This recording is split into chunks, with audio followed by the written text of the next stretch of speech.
Hij was maar een clown. Wat zeg je? Ik zie geen lunch op tafel staan. Niet? Nee. Wat? Nee. Nee, dit is een grapje toch? Maar hoe kan het nou? Ik heb niemand bezig gezien de afgelopen kwartier. Die vrouw heb ik ook heel lang niet gezien. Lunch komt nu. Ja, lunch komt nu. De taak wordt niet gedekt. Hij was maar een clown. In het wit en het rood. Hij was maar een clown. Nee.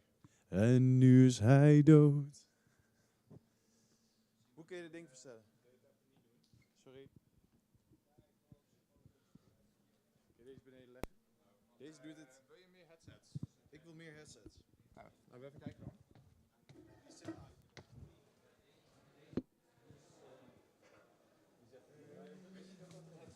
Zou ik 3 headsets moeten hebben? 1 handheld en 3 headsets. Ja, ik heb er 2 handhelds. Die is leeg. Die is Deze leeg. is leeg. Waarom hebben we een lege microfoon al? Daar zijn we niet hebben units. Hoezo, ik word toch? Oh ja. Oké, nou, kunnen we deze ergens inproppen? Of hebben we even mee? Nee, je staat inderdaad te knippen. Ja, die kan je deze... Niet opladen. Godverdomme, daarom is dat ding dus al dat leeg. Je kan hem hierin doen, maar... Nee, niet opladen. Als er Niet staat opladen. Ja, al... Wat? Ja, misschien moet je hem gewoon verwisselen, maar waar is de knopje dan? Ja, die loopt hier. Doe jij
Als ik nu praat, kijk. Philip.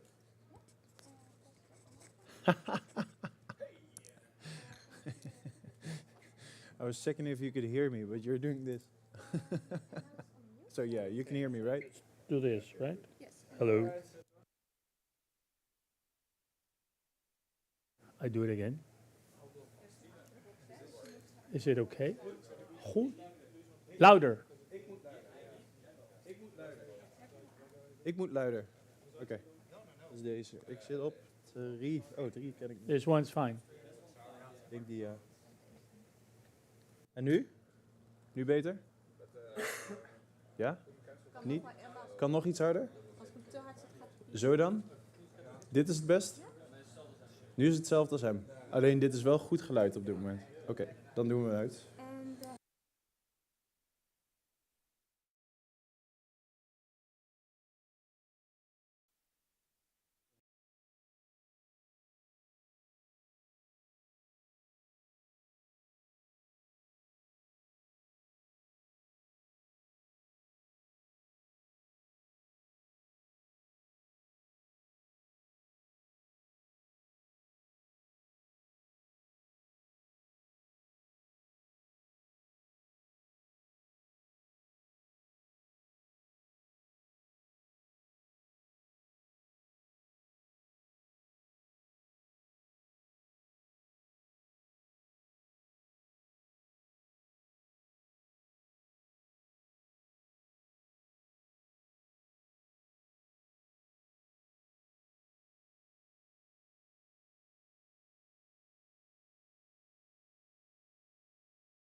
Staat het geluid niet te hard? Staat het geluid niet te hard? Nee?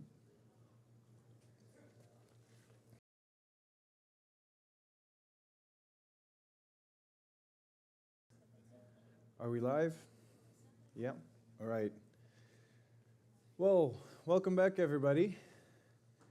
Everybody had a good lunch, a little break in the sun. No applause yet. I'm not doing anything. Huh?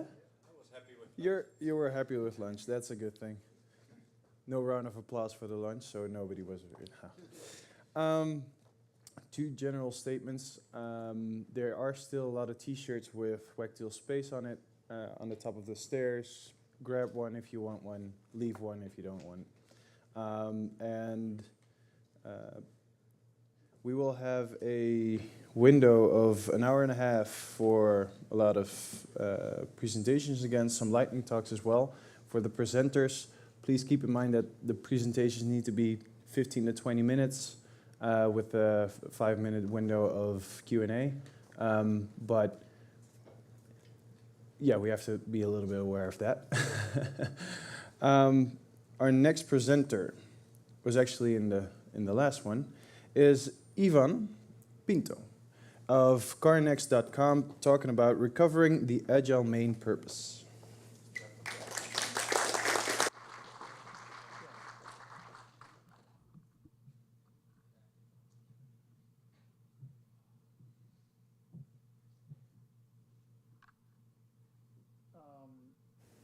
Good? Thanks. You might think, what is this guy doing here? I'm not a developer. Used to be one, by the way. But I worked a long time ago on PHP. But eventually, I became or got into project management, product management. And now I work for carnext.com. Some of you may know this company that sells cars online, well, in all over Europe. So the reason I'm here, and I tell you this straight away, is because in the product or customer journey I manage, we're looking for a CMS. So we've been, for the last 2.5 months, considering options with the tech lead. So Wagtail popped up and popped out, and okay, this is an option. We're looking into a Python-based CMS for some data science reasons. And then I found out a bit about this event. So I said, what a great time to come and meet the people who actually make this CMS. And then I saw they were looking for talks. And the talks I'm going to give, and it's going to be very straight to the point, is something we give to every developer we onboard in our teams. What I do basically, for you to know, is we not only sell cars to private users, but we also sell cars and auction cars for dealerships all across Europe. So what we do is I manage the whole journey of buyers or traders, dealerships, ever since registration, onboarding, sales, after sale. I'm telling you this just to give you an idea of what I'm about to say. So. Agile development and open source community. Is it important to still talk about? Agile is sounds like an old word already, you know? It has been used, abused. So in a way, what we try to do is to recover the real meaning, and meaning not necessarily based on the processes or techniques we use, but more like the mindset behind it. So having said who am I and what am I doing here, my assumptions is that as developers, you're probably involved in a Scrum team, and you know all about the Scrum rituals, and that you actually have lived in that world. That is an assumption I am doing. So when I say Scrum, I'm assuming that you know what I'm talking about when I say Agile. We will have Q&As, 5 minutes, as we have done. And the goal is, and I tell you right away, the goal is to recover basically what are you doing, what you're doing, and who are you doing it for? Because sometimes I've been part, when I was a PHP developer, I belonged to one of open source community based on a learning management system called Claroline, then it was forked into Dokios. And as someone in the morning said, communities tend, I wouldn't say die, but to wither down, to phase out, because some other technology, whatever. So having said this, sometimes, and this is in my experience, it sometimes has to do, there is so much focus on the product or the technology that sometimes we lose who are we building this for? Who's going to be, actually someone asked this morning, who's your target group for this wagtail builder? Nice thing, by the way. But at the end is who is going to be playing with the product, the technology you're building, you know? So this is, what is the impact for this community that I'm just meeting? I come from the outside world, and but I think it's very, very important because, and let me walk you through very quick, and probably you know this, you have logged in into the agilemanifesto.org webpage. You know everything that I'm about to say. I'm not discovering anything new, but people say, I mean, the people who know about marketing and all that, they say we live in a VUCA world, a world that is volatile, uncertain, complex, and ambiguous, meaning that change is the only constant. That's one, I would say, one motto for our time. So sometimes the community you're part of, the product you're working on, the technology you're investing time into, sometimes gets phased out. So things change. Imagine, I'm probably, as someone said, probably not the oldest, but one of the oldest guys here. So I remember Palm OS, RIM, even before iPhone. I was a very Palm fan ever since Palm 3, and after the iPhone, gone. I only use WebOS in my TV because it's a great OS for TVs, but that was the result of whatever Palm did. I'm saying this because as Tom was mentioning, what can kill, what can make this community to stop. And I think it's very important to keep an eye of what's going on. So in this world, in this very, very uncertain world, these guys 20 years ago came up with people who were like you building software, and they were not happy with the way things were done. So they got together somewhere in the US. They came up with this Agile Manifesto. You all know the story. But it's based in these two columns, values and principles. So values, I mean, probably you have been onboarded in your Scrum team and you already have gone through this, right? Individuals, over processes, working software, over comprehensive documentation, customer collaboration, over contract negotiation, responding to change, over following a plan. And apart from that, there is these principles for Agile, you know, and this is the part of the message that I want to bring. If we align these principles, we see the number one is our highest priority is to satisfy the customer through early and continuous delivery of valuable solutions. And here the trick word is value. How are we delivering value every time you commit your code, every time you do this pull request? What is the value to the whole community? And this is something not to lose track of, because, and this is what I tell everyone who's on board in my team, think of who is our customer, and I think this is a very important question for any community, any company, any group. Who is the person? Who is the buyer? Who is the user? Who is the people who's going to play with the technology we're building for? So if we aligned everything around our customer satisfaction through this delivery of value, then everything else, and these are the rest of the principles, the Agile principle. If you log in into agilemanifesto.org, you will see a little explanation of every one of those. But then everything else starts to fall in place. Like when I saw metrics, I thought it is part of the Agile Manifesto. Metrics, this is a very important part. Not only communities, products, projects, you need to measure, how am I doing it? Benchmark it to whatever, you know, but at the end, you know your progress. So what I'm saying is, it's good to do everything that we can see here, but at the end, it's about who am I building this for? Who is my customer? Who is my user? And it's also good when you go into a labs mode, like the builder, they just show, they're still spinning off. I mean, they need to pivot. They don't know where, I mean, this is what I got from this presentation.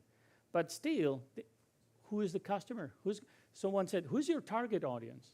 You know, and they're still discovering that, which is good to be in lab mode. But at a certain point, you need to define who is your customer, your user. So it's important every time you contribute to any community, this part, you might be part of other communities. I think the message is, who am I doing this for? Who is going to benefit? How is the value being increased? How is this increment of product value technology is going to satisfy whomever is going to end up using? And I'm talking as an user. For me, Wagtail is one of the options we are seeing. And I'm thinking, this might be a good thing. So what I'm seeing is like, yeah, I think of my internal user because they're going to be the editors, but also my traders, buyers who are going to interact with this CMS. So everything you do, think of who is your customer. So talking about Agile, and I will finish with this. I try to keep it short. I know it's a lot of people talking. After lunch, I don't want people to start falling down. I'm glad, I'm from Spain, by the way, and I'm glad I'm not in Spain talking right after lunch in Spain, you know, because we could be, you know, napping already after having all these plates in Spain. And that's what I like from the Dutch lunch. It's very effective, productive. It's just fuel. I would say not too much joy. You know, Mediterraneans, you know, we treat food, but here is very fuel, just fuel. So Agile, when we talk about Agile, sometimes we get mixed up with Agile as a framework, Agile as a method. The way I understand this manifesto, and this is what I want also to bring is, it's a mindset. It's a way to see things. It's a way to see the world. Imagine these are like glasses. So I put on my Agile glasses, meaning that these priorities become my priorities in everything I do, in my work, my code, everything. But then, before this mindset, you can have your project, your product, your community. And when it comes to that, then you decide on frameworks. I always talk about this because when we onboard new developers, sometimes people talk about Agile as a methodology.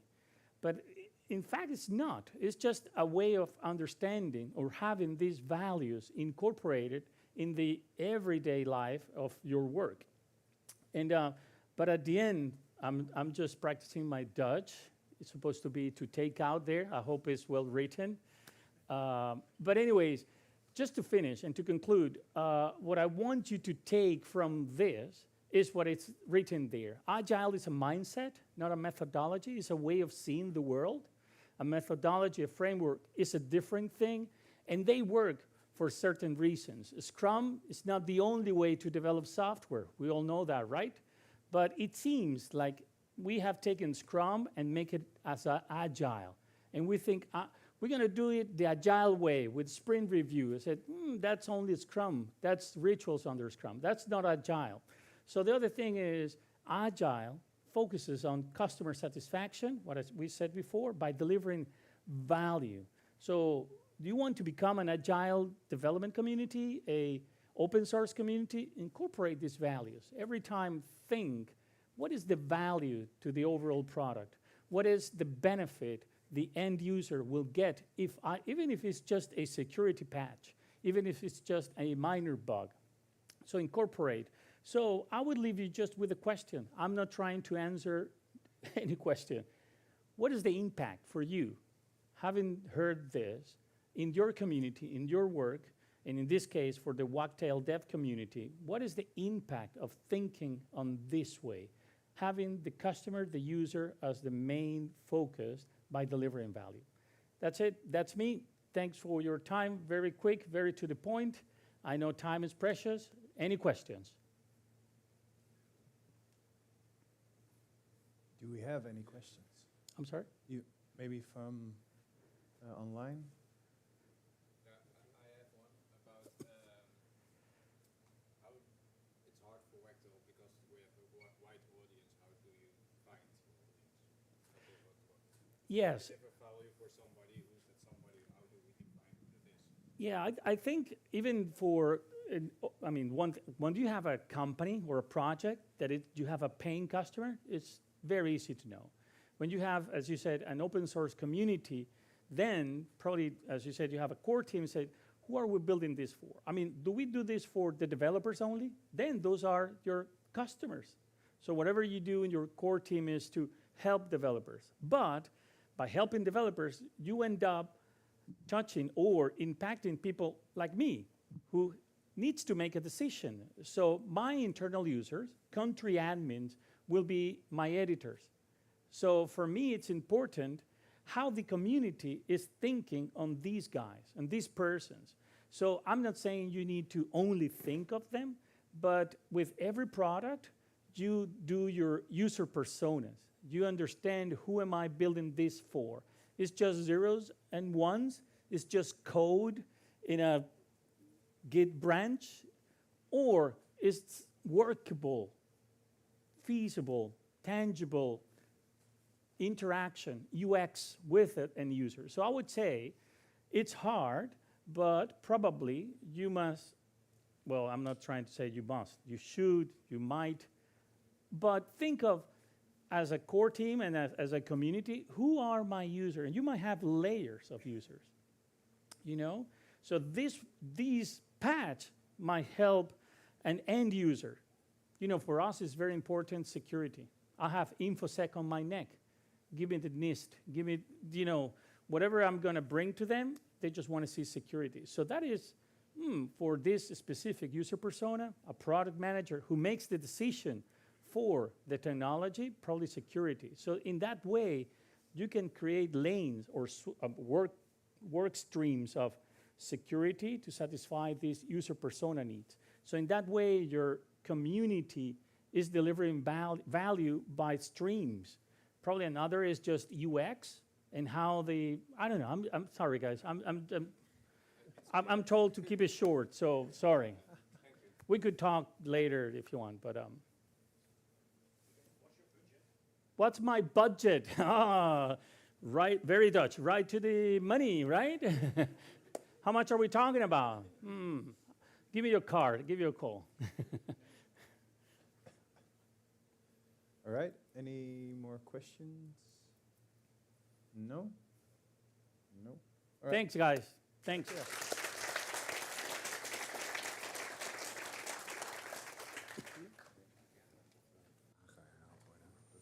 Ja, ik wilde even lopen. Ik wilde eigenlijk lopen met die staaf, maar je wachtte niet. Sorry. Okay. Thank you, Ivan. Yes, welcome. Yeah, right now we got, let's see, where are we? Dan Breggis of Torchbox. He's going to talk to you about wagtail architecture options. Or should I go headless?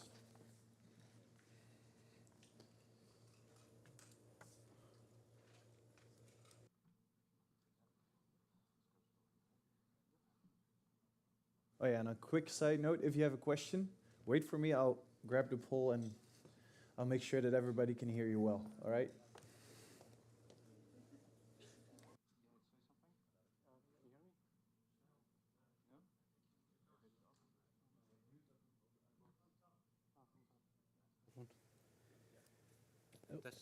Test. One, two. All right. Yeah, I'm not that good. Alrighty. Yep. Okay. Yep. Just. Okay.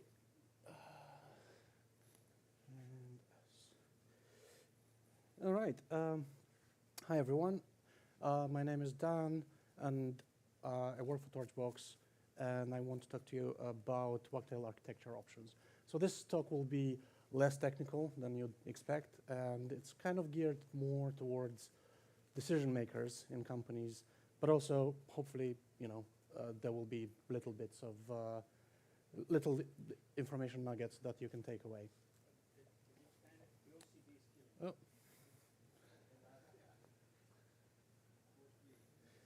I try. I guess we'll have to go with this. Let's see. Okay. So who am I? I'm a technical architect at Torchbox. What does that mean? That means I help lead on projects, on big projects, and also, make the tough decisions on architecture, but also enable people sometimes a lot smarter than me to do their job properly. I'm also a Wagtail core developer, and I've been involved with Wagtail from quite early on. I started by taking meeting notes and publishing blog posts. So some of the earliest blog posts on wagtail.org are essentially meeting notes from me. And I must have been doing something right because I got accepted in the core meeting.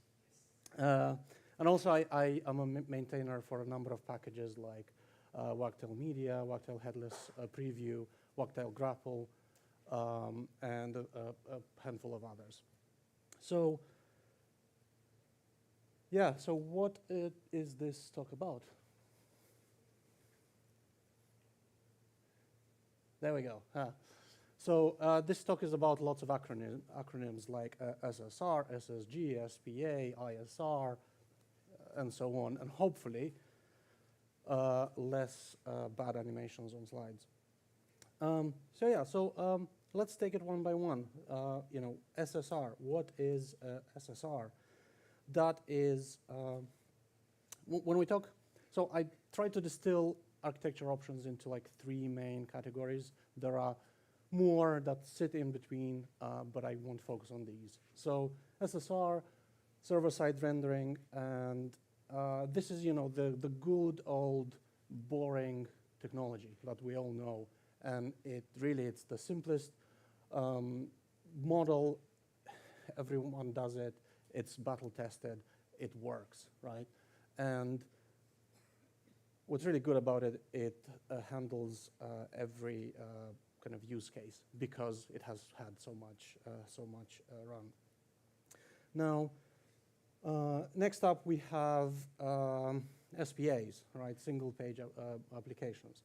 Now, when I talk about SPAs, I kind of include all of the modern frameworks like Nuxt.js, Next.js, Gatsby, and so on.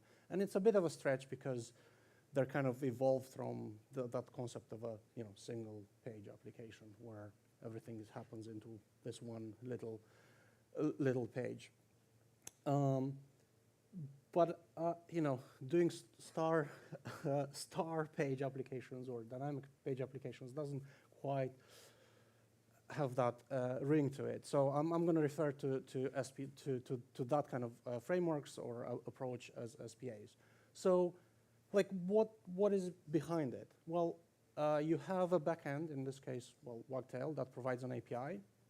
And then you have a front end that consumes that API and renders your components, it renders full pages, and provides interaction for your site. So where are single applications good? Well, you can tap into a wider developer community. So all the JavaScript led stuff is quite hot, right now. Everyone does it. Everyone likes it. So you can increase the pool of developers that can do it. There's also like a quite rich ecosystem behind it, which helps. So you can have nice, slick interfaces, and you can have smooth transitions, faster page reloads, also more dynamic applications or websites. And it also taps into this concept of COPE, or create once, publish everywhere, and the idea that you have a single source of truth that is your backend that provides the API, and then everything else can be, your website, your application, your publishing feed, whatever it is. And that works quite well for big publishers. Now, to continue on this, I talked about modern frameworks like Nuxt and Next and so on. So these applications can be rendered on the client side, meaning everything, all the logic happens on the client side. You load JavaScript, and that takes care of things on the page. And that can, that has its pluses and minuses. That can sometimes be faster, but also it can come with an overhead depending on the type of the application that you have. Those applications can also render things on the server side. So you saw with the previous Next.js talk a diagram that kind of talked about that a bit. Some come with this kind of universal or hybrid rendering, which means that they will render pages dynamically and then cache them and kind of make them static, right? So that kind of incremental approach. And some of them, or quite a few of them, also do static generated. So what's static generation, right? So static site generation takes that concept of essentially you take your data and you generate a static site, meaning good old plain HTML files that don't change and creating chaos. Yeah, so, and you generate your site. It's essentially just that HTML and CSS, and then you can deploy anywhere, and it has like unbeatable performance because you don't have to re-render things. It's really easy to cache, and as it says there, it's quite cheap to host. And frankly, in my view, that's the holy grail of websites. Kind of, we started with static websites, and kind of we're sort of making that circle again. Now, so kind of trying to visualize the different types of these applications. So, server-side rendering, you have your audience, your client, that essentially talks to your backend, and your backend generates the resulting files and serves them back. With SPAs or the the modern frameworks, you have your backend, you have the front end, and then the audience talks to mostly to the front end, but from time to time it will happen that they have to talk to the backend and then do that whole round trip.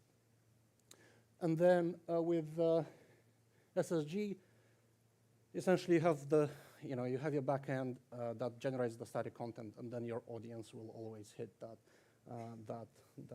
static content. Now, one of the things kind of decision makers have to take into consideration is is development costs. So if we take server-side rendering as the baseline, what are the costs of the other options? So, and this is like highly unscientific because there are many factors that will influence that. But generally, if we take the traditional approach at 1x, if you do the static site generation, that incurs a slight additional development cost, be it adding additional modules, for example, Wagtail Bakery, or whatever your tool like Next.js or Nuxt.js has that capability, right? And then if you look at SPAs, then the cost can increase, and there are a variety of factors. How familiar your team is with the product, whether it gives you all the capabilities or not. Then there come the hosting costs, right? So if we take SSR as server-side rendered as the baseline, then hosting statically generated sites, it's like really cheap and really cheap. And then SPAs, the cost is higher because you have your backend, which you have to host somewhere, but you also have the front end.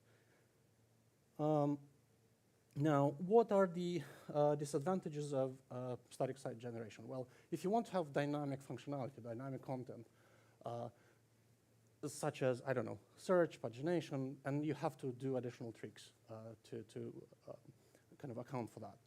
Also, if you have a large website, then kind of you can have page build delays. And if you're also trying to paginate, that kind of exponentially increases the number of pages that it has to generate. So it's a trade-off that you kind of want to consider. So if it's a few hundred pages, sure, that's going to be fast. But if you have tens of thousands, editors may not want to wait, 5, 10, 15 minutes, whatever it takes. So what are the disadvantages for single page applications? Well, there is an additional development complexity because all of a sudden you have different tool chains and different methodologies and different technologies to kind of account for. And also you kind of have an additional layer in terms of like the deployment, right? There are different kind of ways of deploying your backend and the front end. So here are some like rules of thumb, right? So if you want, like if your main like driver is security, go for statically generated sites, because at the end of the day, what the public ever sees is a bunch of HTML files. They cannot do anything with it. Now, if you you want like the snazziest, the most modern experience, the smoothest experience, and a lot of dynamic stuff, probably SPAs are the thing to go. And then, well, for everything else, forms, A/B testing, personalization, and a handful of others, right? Go with the good old trusted technology, so server-side rendering. Yeah, so again, if you want to, and also if you want to optimize for development speed, go with server-side rendering, because that's good old trusted stuff. User experience and also just fancy, nice new stuff, SPA, and then security, SSG. Right. Now, I don't have time to go in all of the considerations because you have to think of, SEO. Does your framework or does your technology allow you to do good SEO? Search, the dynamic elements, and also previews, like does it solve previews easily, or do you have to jump through a lot of hoops? Anyway, the main question probably a lot of people are asking nowadays is like, well, should I go headless? And it depends, really. And our recommendation is to start with server-side rendering, because that just works. But while you do that, you want to enable the APIs and kind of build something with the APIs, with a view to potentially expand to more dynamic single-page applications. Now, and really SSG is that holy grail, and if you can, and if it matches what you need, then go for SSG. But your mileage may vary, and you should kind of look at this and see how that fits into your context. Your experience with the different technologies, the resources that you have, and what the developers can and want to do. Oh yeah, one more thing. So you've heard it mentioned earlier, but our team put together a thing which is called Are We Headless Yet? Are We Headless Yet? And it's a status site that kind of keeps track of whether Wagtail is headless ready or not. And that's available at areweheadlessyet.wagtail.org. Please go. There are a few areas. We'll keep updating that, post links to relevant issues, blog posts, news, and so on. That's all. Thank you very much. Thank you.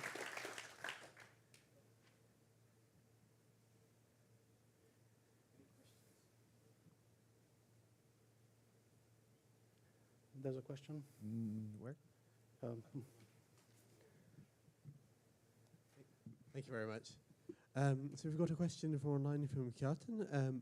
Would it be realistic to consider a static site generation strategy for a site with 150k plus unique pages, where dozens of unique pages are created every day, and use large news site for an example?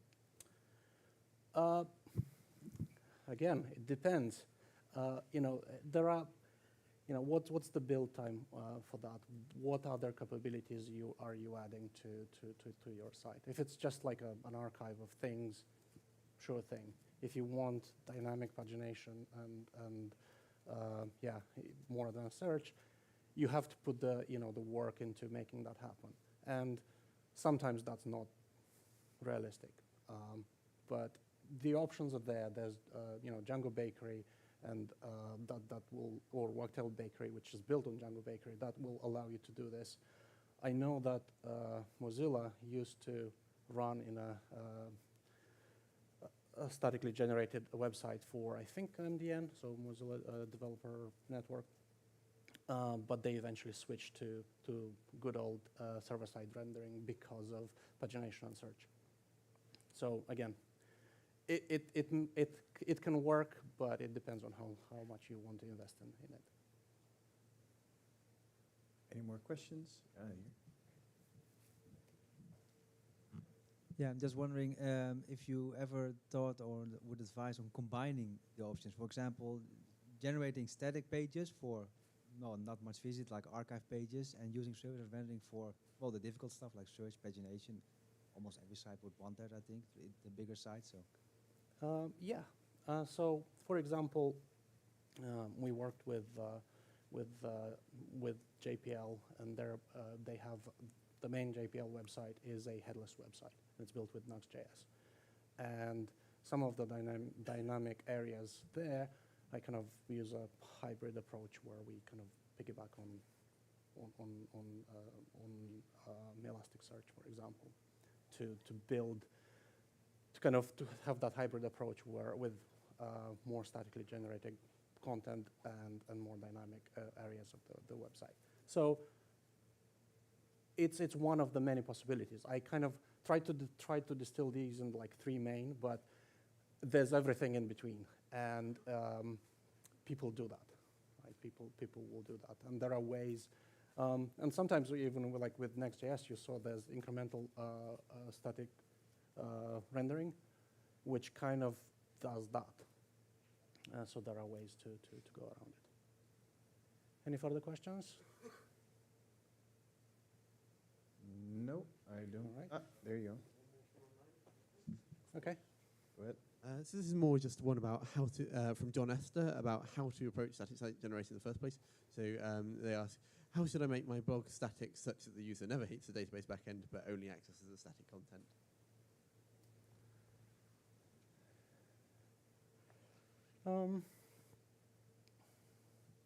Well, I mean, again, my answer will be it depends. But yeah, try, you can try Wagtail Bakery, for example, and that will bake your Wagtail site into a static one. And then you can put in there's like Lunar.js or other services that could allow you to search things. Did I get that right? Yeah, I think in a lot of cases, right, you also want to have a degree of experimentation and play, because you cannot make a choice unless you've tried several of the options and you kind of know what's involved in them. And I wouldn't kind of recommend to people to kind of go, yeah, go jump and do headless or I don't know, even server-side rendered, with Wagtail, if your strengths, right, are in a different area. So try to play to the strengths, to your strengths, to your capabilities. All right, great. Thank you for your presentation. All right, thank you. Do you want to take this off? Or if you can just take it off. You okay? Yeah. Oh, well. All right, we're going to switch it up a little bit. Deze mag jij. As follows, we're going to do some lightning talks. This is going to be a little bit different from what we've witnessed so far. Lightning talks are 5 minutes with 2 minutes Q&A. It's going to be a little bit more rapid. So our first talk is Michael Martens, talking about his journey as a digital nomad. And deze. Maybe you can invite the others too. Oh yeah. Oh yeah.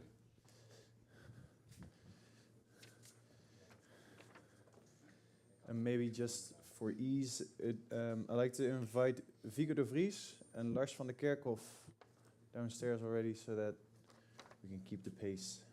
Is deze goed? Zo, dan heeft hij Oh.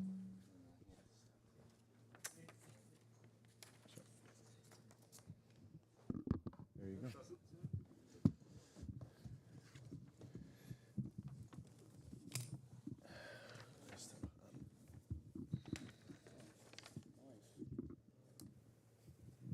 Mute.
Yes, again, Michael Martens with his story about being a digital nomad.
Hello. Okay. Hi. Hi. I'm Michael. I work for Digit. Before I worked for Digit, I was a digital nomad. I'm going to tell you something about a nomad. What is an so yeah, I'll talk about digital nomad, van life, and my own experience. So, what is a nomad? I think most people know what a nomad is, but just briefly, it's a people that are going from place to place for their animals, and they don't have a living area, a permanent residence. So, a digital nomad, the only thing that they have in common is that they don't have a residential area. A digital nomad uses the digital skills to work online remotely and uses that skills to travel the world because remote jobs, you can work from everywhere where you have internet. So one way of doing that is van life. Van life people are living in a van, but it's not only vans. You can also be in a bus, a camper, or a truck. Van life is something that is very popular in America. Most of the times not because they like it, but because that's the only option they have. So that's a little bit sad. But in the last few years, it becomes very popular with younger generations because younger generations want to try travel the world. So they combined van life with a digital nomad to travel the world for 3 years. So that is something that I did for 3.5 years.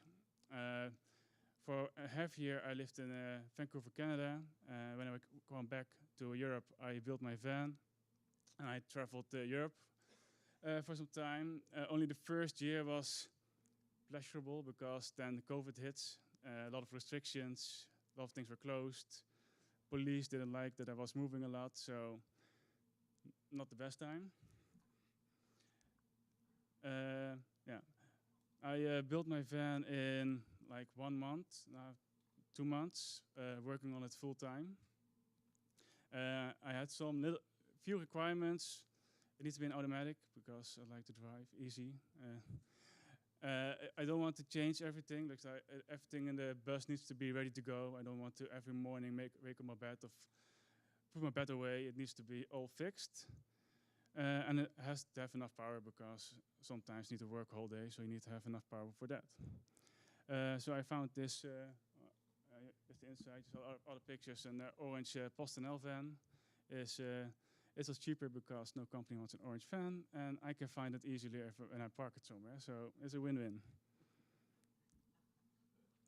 So the bus was equipped with 600 watt of solar power on the roof.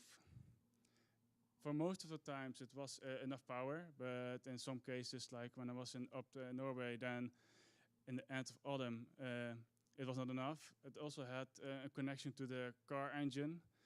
So in that case, if you are driving, it will charge the battery. In the case of Norway, I have to run the engine for an hour to fill up the battery again to work. So this was the end result after all the work, after 1.5 months. It had a toilet on the left seat, under the left seat, and you can convert between the seats and then the shower. And in the back, under the bed was enough room for extra storage. It could even fit my mountain bike, and I've got a pretty big bike because of my height. So this lifestyle had made it possible for me to stay and work at very beautiful locations, but not always. Most of the times you're always standing on a supermarket park or somewhere in a street, especially when you're near cities, because in cities there's not a lot of nice places to stay. So if you like, I would suggest take a look at it and maybe try it. It's really fun. Maybe when the COVID is, I hope that the COVID is over because COVID sucks when you have fun life. So, any questions?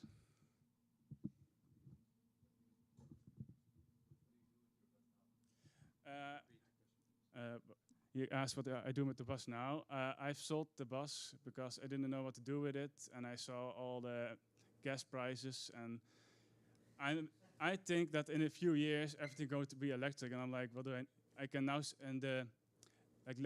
Last year and this year, the prices of campers were really high, so I was like, I'm just going to sell it, and If I want to do it again, I will just build a new one, but then fully electric. Other questions? No, I guess that's it. All right.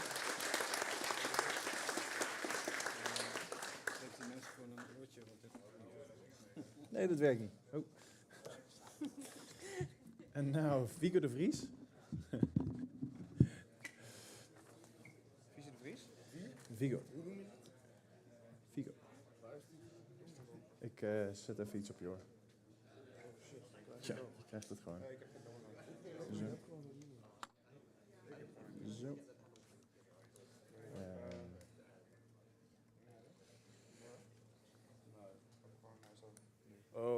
Ja, doe maar wel meer. Dat is handig.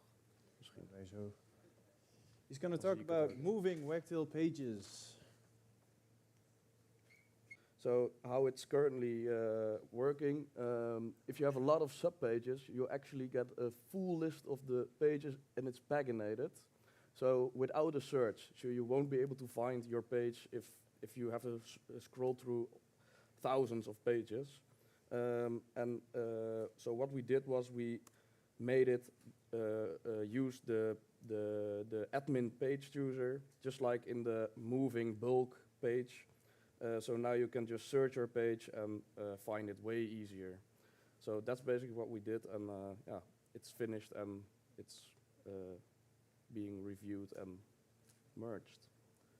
So that's it.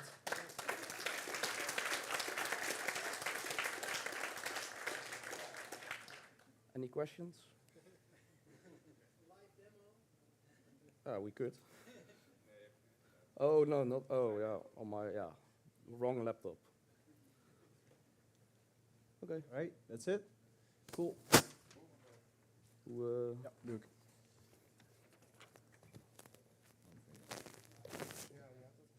Laten we hem even aanlaten. Zo, ga eerst aan.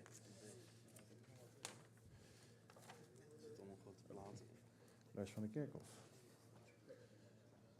Zo. Hallo? Nee, ik heb hem nog niet aanstaan voor je. Nu wel. Hallo? Ja. There you go. Hey. Hey, hi. Up next, Lars van de Kerkhof van Ibiza. Talking about Unobtrusive Internationalization.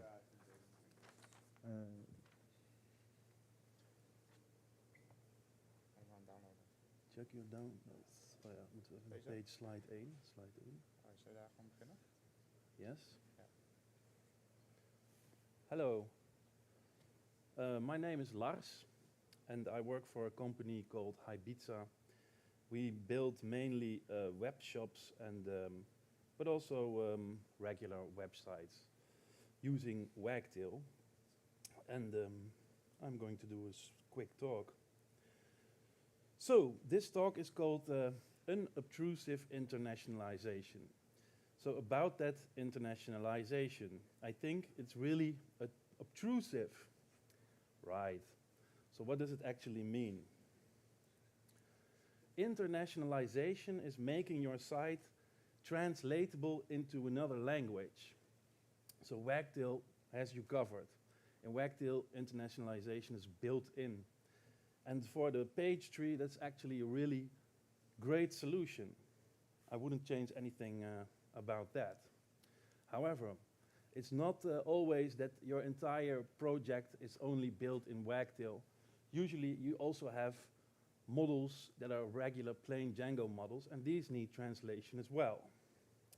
So now, I'm a bit old here, maybe even the oldest person in this room, because when I started coding Python, we did it with a chisel and a hammer in stone.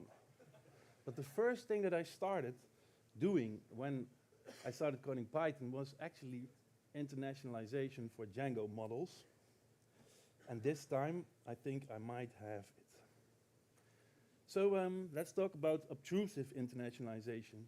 What I mean is that if you have to make changes to your code to make models translatable. So in this case, this is what Wagtail provides if you want to internationalize plain Django models. So you have to go into your code and add a decorator and add an extra base class. So that is considered obtrusive. You need modifications in the code to add internationalization.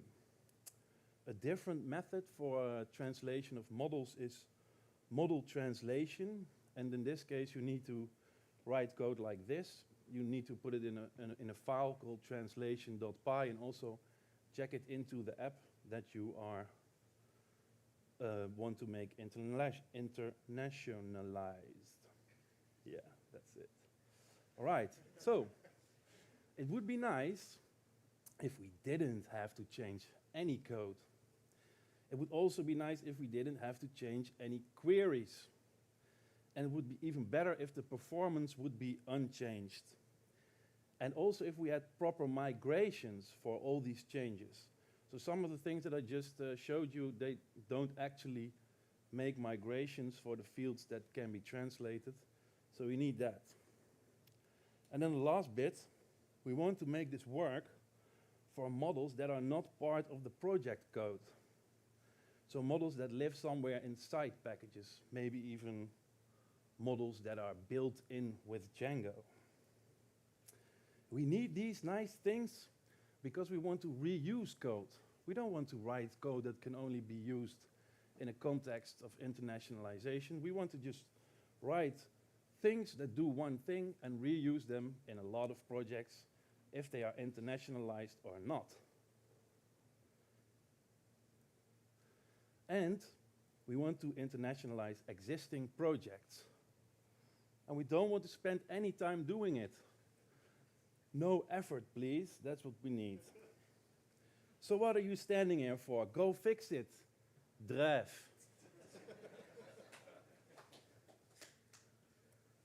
So let's have a look at how it's working. In here, this is all the code that's really needed to internationalize a site using our package. So we need to make changes to the databases. In this case, we change the engine, the database engine, and we need to add a setting called translated fields.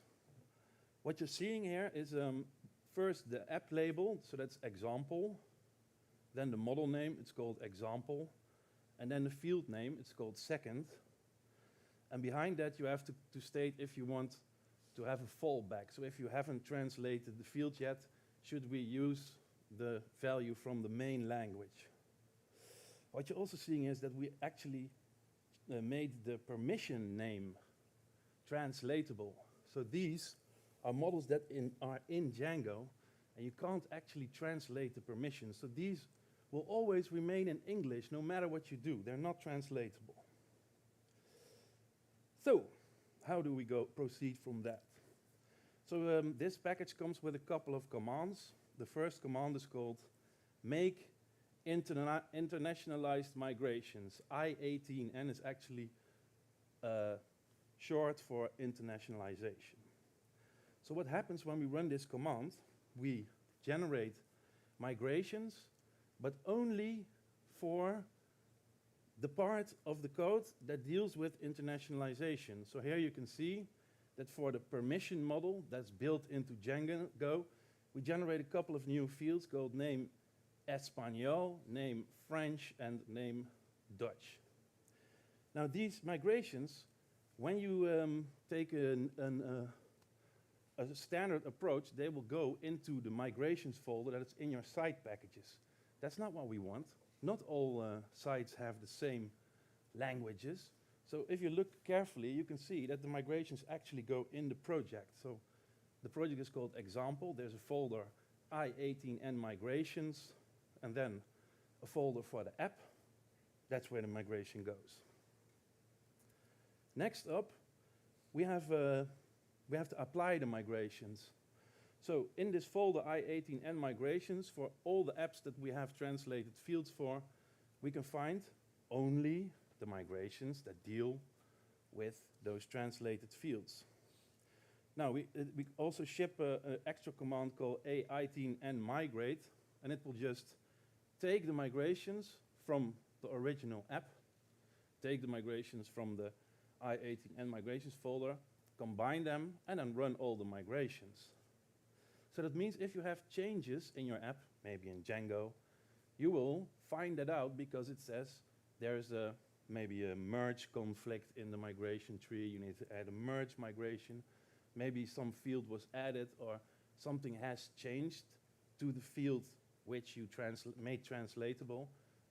The ITN migration will detect all this and generate new migrations for you. So let's look at the queries that are generated. If you paid close attention, you notice that I changed the database engine. And this is actually the principle. So in the database engine lives the query compiler. In Django, you write a query using Python classes.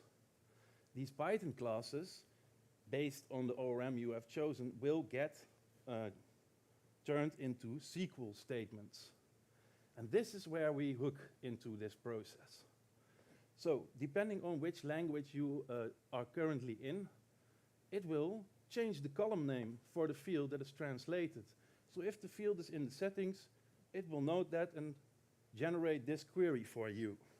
So at the third line, you can see coalesce Django flat page, title NL, and if that is null, then please take Django flat page.title. So this will actually prefer the translated name, and if it's not there, it will fall back to the title.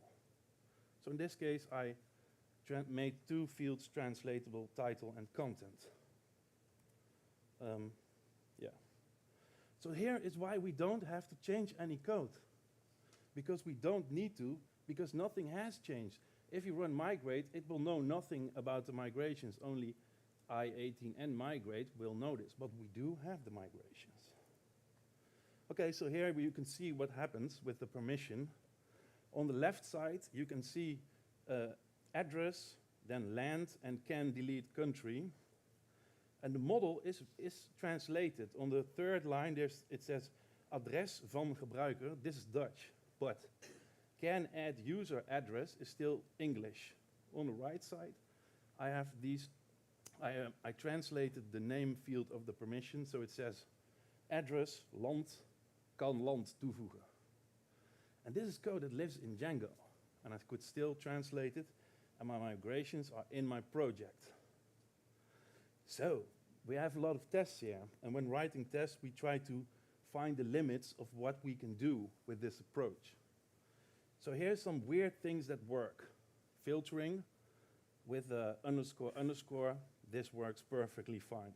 Here you can see a test, and it tests filtering on translated fields should work just fine. So first we perform the test in the base language, then we override the language, change it to Dutch, different numbers come out. The next thing that is in the test is test aggregate. Aggregations on translated fields should work. So here's something very weird. First we make an aggregation by summing rating, and then we override in Dutch, and now we can sum over only the Dutch fields. So this query doesn't require any changing nowhere. Some even weirder things that work. So this query we annotate with an F statement. This is not the context to explain exactly what this means, but it means we put into a new variable called class the value of the field rating, and we add 3 to it. And then we filter that it should be only ratings less than 20, and then we take the sum of the annotation. And then we override in Dutch, and we do the same, and it still works because, yeah, we only change the column name when generating the query. This is not rocket science. It should still work, so it does. The last test is also a nice feature because we actually have a mechanism to fetch specific translated fields. So what happens here is summing over translated and non-translated fields with F, and L10F should work just fine. So right here we can take the localized value and add it to the value from the base language. That's what happens here. So we take the Dutch value and the English, and we sum it, and we put it in rating total. So that works as well.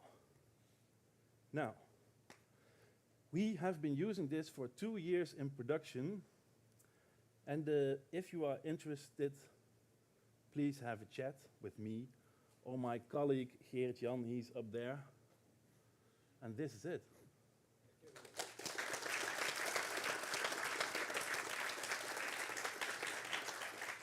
Thank you, Lars, for this presentation. I don't think we have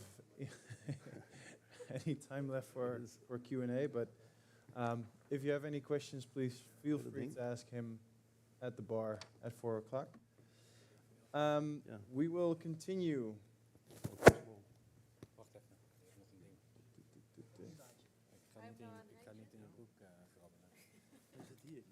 We will continue with a presentation from Seva and Tumi from Overcast. They're talking about wagtail in the newsroom, after which we'll have a short break.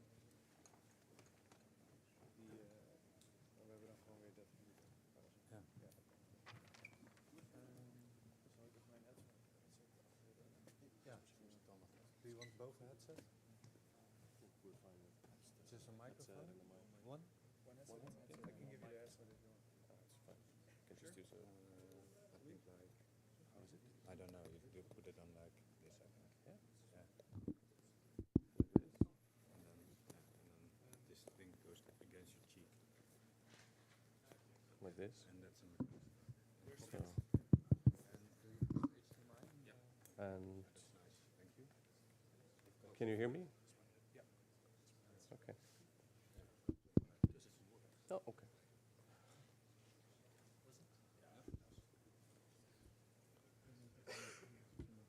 There. So, okay, everything's working. But not entirely.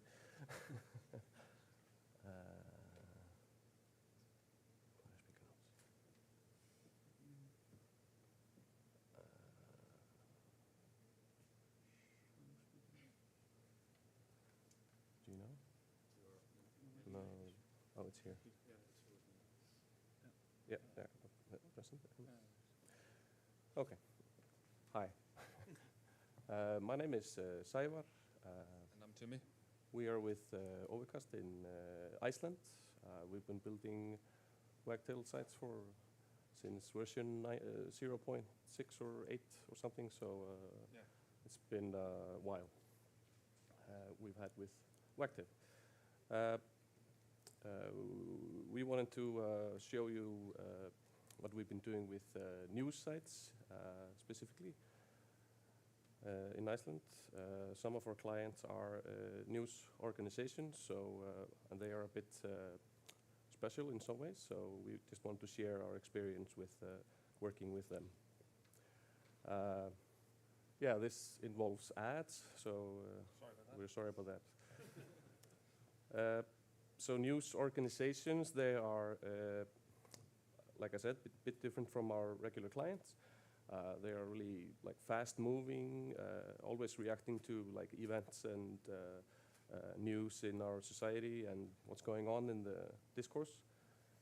They are usually working under a lot of pressure, and they're also usually understaffed and have no budget, really. So yeah, and also in Iceland, the journalism landscape is still kind of behind, for example, Europe and the US, because print media is still quite big in Iceland. So they're still kind of trying to figure out how they should be moving to, online news. To us, Wagtail is of course the favorite tool to build websites, so that's what we propose to our prospective clients, even if they're news sites or not. In the world of journalism specifically, Django is of course originated from two developers at a newspaper called Lawrence Journal World. There was Adrian Holovati and Simon Willison. Yeah, the rest is of course history and the reason we're here today. Django specifically describes itself as the web framework for perfectionists with deadlines. So, yeah, perfect for news organizations. Yeah, we run websites for 3 organizations in Iceland that have news sites, some of them more than one. And yeah, we just wanted to present you with some challenges and some of the solutions that we've come up with to accommodate them. So one of the challenges is that the frequency of new content, it's just constant. You know how it is with news, it's just, you know, it's constantly a storm of news hitting you.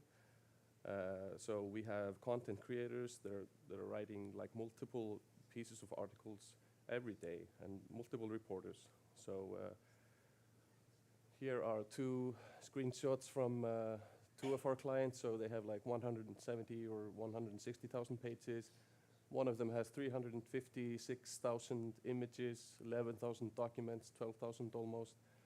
So it's a lot of content to work with. And most of it is only read like for 1 day or 1 week, and then it's just archived, really, never to be seen again. And so, yeah, these journalists are really under pressure to deliver these news fast and reliably. So some approaches that we have had before with building sites in Wagtail is build a layout using stream fields, and then, you know, adding content as stream blocks or whatever, you know what I mean, linking content into the blocks manually. This is not an option in this environment because they just don't have the time to do it, and it's error prone, and they might forget something up there, and 2 people are working on it at the same time, and something gets left out, and yeah, so it's error prone. Someone has a breaking news and then the next guy just goes over it. Yeah, exactly. And also because we always have something new being reported, caching is kind of a problem because, you know, you don't want to have an old version of your site online. But we still wanted to have the flexibility of building the layouts in the stream field. So yeah, so that presented kind of a problem for us, how we would approach this. And we still wanted to allow the content to just flow freely through the page and not have the editors manually linking content or selecting something from clicking buttons. The sections of the site, possibly sections within a front page or a category page, would have to be scoped to their respective categories. Subsections of the website should behave exactly the same. So, and finally, articles should not be displayed twice in the same page, of course. So the solution that we came up with was we use a set of kind of custom template tags that query for news items. So each block knows how many articles it wants to render. It can take into account if it should render a specific category or if it should highlight a specific item. And we do all this. We fetch the news, we do the bookkeeping, figure out what should be excluded because it has been used before, if it's the right category, etc., etc.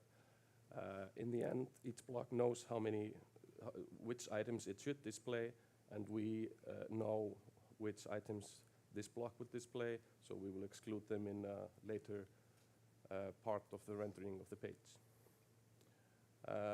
So we still have the flexible layout building, and we don't need to like manually add the content. It's just, you just create the article and you forget it. We'll show you a little bit about this. Yeah, we'll have a short demo for this at the end.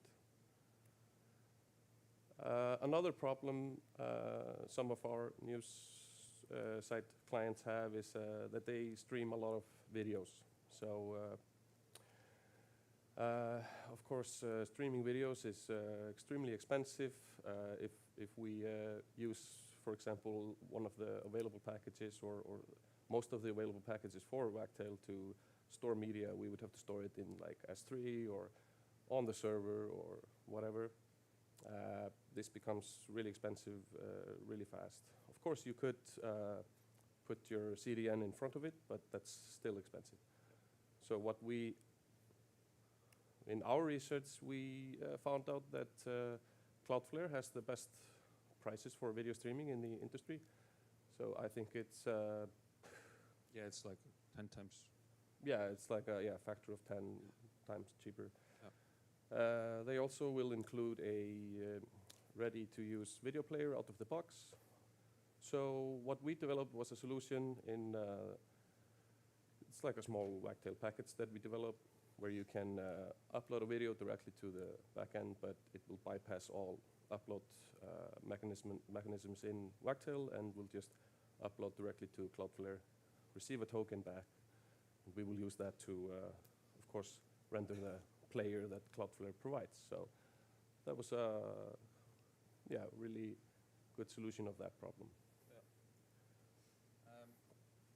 Then there's a little bit about the image filters. When we were starting out with these new sets, we had not much. We didn't know much about the image filters, how they worked, but we were forced to do some work on them because the news websites, they wanted their images to be shared on social media, but when they were shared on social media, they also got stolen from other websites. So what they wanted was to bake in their logo into the shared images, and then when we had finished that, they wanted to do more about stuff with the images, like color overlays and stuff like that, so that it would be color overlaid when it hits Facebook or some other place. So we are now able to just add new filters to the existing image tag. So we can get, like for this one, the watermark, then we have an image just as a general site setting. So every time an image has to be rendered with a watermark, it will just fetch that image, calculate the size respectable to the image, and then bake it in. So that we have a rendition basically that has this baked in. Another example was when they had like opinion pieces. They wanted them to be like colorized by the type of category of opinion pieces. So then they could, have the authors colorized, and then that image would be shared with the article. I will do a little lightning talk about those filters, and there has also been quite a lot of work done on that during the sprint this week. This is another that's, maybe not so relevant for English, but this is important for us because we're a tiny nation, and we have our own tiny language, and because it's tiny, most companies are not focused on developing things in Icelandic or supporting Icelandic. And English is dominant in the technology that we use. So the Icelandic government now has a language tech program where they're getting the companies to include Icelandic, and we are trying to present more technology to people that can support Icelandic. So we did a little bit of spell checking work. Wagtail doesn't have a specific plugin for spell checking, but it is possible to extend Drafttail to do this. And there was a research project in the University of Iceland, and an Icelandic language technology company that's been working for a couple of years. And they wanted to enable spell checking on Wagtail sites. There was a small project that Henrik Hafsteinsson led, which was a customization in Drafttail it's creates like a small spell checker. So you have like a button in the toolbar, so that when you finish writing your text, you just click it. It will then take the text, send it to the spell checker engine, and it will get a feedback back, underlining all the suggestions, and also like real solid reasons for why it's such, like explaining this suggestion. So then the editor can either accept them or decline them. Yeah, so this is work that's like ongoing, but it's already being used by at least one or two of these new sites. Yeah, it's not really ready, but it's somewhere It along. works, though. Yeah, it works. And then ads. Sorry, again. As we mentioned before, we develop ad tech solutions as well for the Icelandic market. And AirServe is our ad serving platform. We're now serving out around 600 million impressions a month, which is quite a lot for a nation of 370,000 people. And most of the ad agencies are using our solutions. We have, in the last 3 years, been working on a version of this for the publishing part, so for the websites themselves, not just for the agencies. And we have developed a little package that we use to interface with Wagtail, so you can actually like just get an API key and then pull all the ad zones from our ad tech software into Wagtail, and then you can just like select it into zones on your website.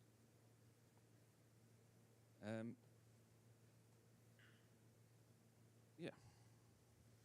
So you can see them there. I'm going to give you a little demo of how this works. No, I have no idea.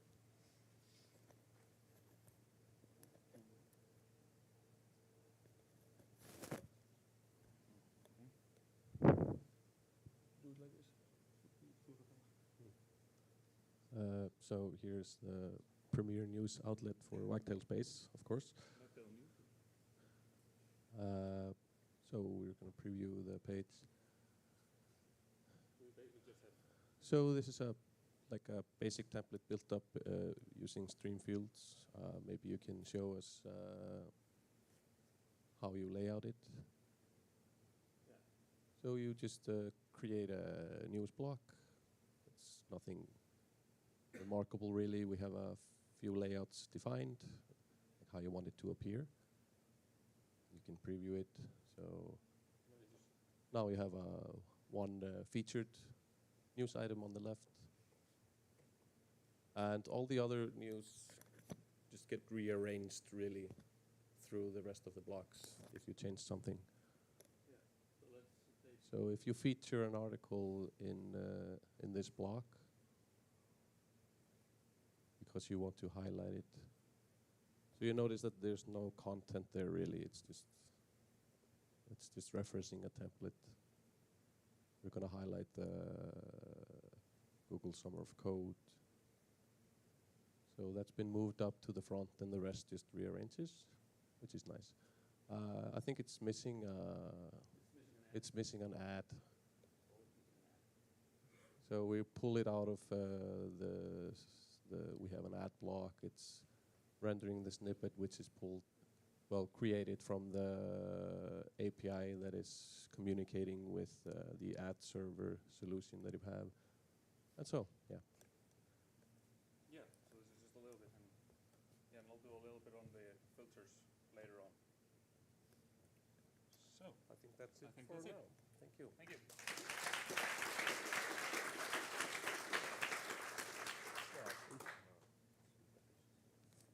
We do have some time for questions. Okay. Can I? All right. Here you go. Yeah, the question you referred to editors earlier because of you have a newsroom, people using this CMS to create the news. Was there a reason, or was there one specific question that you had that they didn't have any time or the knowledge to use the interfaces to create the pages all by themselves? Or maybe the question is, What's the most annoying thing they mentioned that they didn't want to do, which they had to do, otherwise it wouldn't be possible? I would say that when we started this, it was basically like having to lay out the page every time, because by default you kind of have to fill in your stream fields with data, or have some like some rules for it. But the problem is that because the blocks are like they are, they don't really know what's happening around them. So if you say, give me the latest 3 articles, you'll just get the latest 3 articles in all of them. We had a lot of problem with so we had like quite a lot of duplicates. Even when we were like fetching stuff from different categories and different stuff, you always had one here and there that was duplicated throughout the whole thing. So as soon as we were able to kind of pipe the context through the stream field, then we could start doing like bookkeeping of what was already there, which makes it a lot easier. For example, if you have like a sports section very low on your site, and then you have a huge piece of sport news at the top, then it just kind of falls off down there and enters up at the top. And I also think that they had problems with, content becoming stale, because it was a lot of work to maintain it. They always had to like regularly check, okay, are we outdated or not? They don't have to anymore. So, any more questions? Yeah, I guess we use the mic. There you go. With 170,000 pages, did you have to do anything like specific with search or filtering to empower them to find the right pages? Because I know the page tree is not going to be that useful at that scale. Yeah, this is a constant problem. We use Elasticsearch, but it's not optimal. It's really hard to keep in sync. It's resource intensive, and we're always trying to find some better ways to do it. But Elasticsearch works. Yeah, it does. Quite good, for most of our cases. One thing also, we instead of having all the pages in like one flat tree, we have like these like super categories like news and people and events and stuff like that, where people like write the article under, and then we have like categories for each of those, so and then we can scope those, so you can say I want this block only to have that subcategory. So you could go all the way down to just Icelandic football or something, and you would just get articles that are tagged with Icelandic football. Cool. There was more question over here. There you go. Yeah, I've got a question about the cybersecurity challenges for developing news sites. How were you able to prioritize that for the journalists, especially in this generation with media freedom?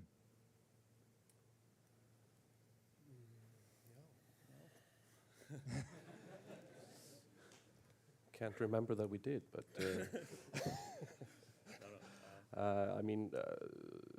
we are fans of Django. To begin with, Django is, in my opinion, a very secure framework to start with. So we have not really made any special arrangements for cybersecurity, but we do use Cloudflare for caching. We have sometimes had to use, we had like a denial of service attack at one time, so then we had to use turn on some firewall features in our Amazon Cloud account, but apart from that, we have not had many problems with this. I'll be interested to talk with you after. Okay. Yeah, sure. That. Okay.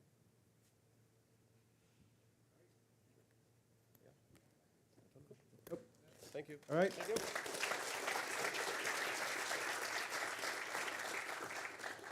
Thank you, guys. All right. That is it for now. We'll go into a little break. I think a half hour. Stretch your legs, go up to the roof, walk downstairs, I don't know. Enjoy.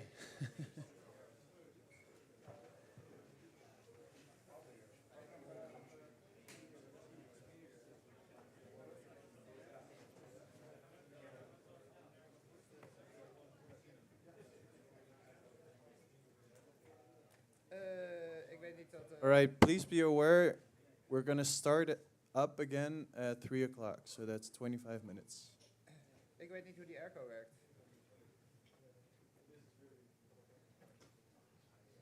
Niet hier. Dat weet ik ook niet. Nee, ik ga het wel even vragen. Ik bel wel even. Beneden is het ook wel koud. Volgens mij Ja, als die beneden is het mensen koud, maar we moeten boven die airco harder. Kijk, hij was eerst niet zo hard gezet, omdat ze bang waren dat het te hard ging brommen en dat de luid ging. Ik denk niet dat we hier 40 mensen in de hitte moeten zetten voor de 5.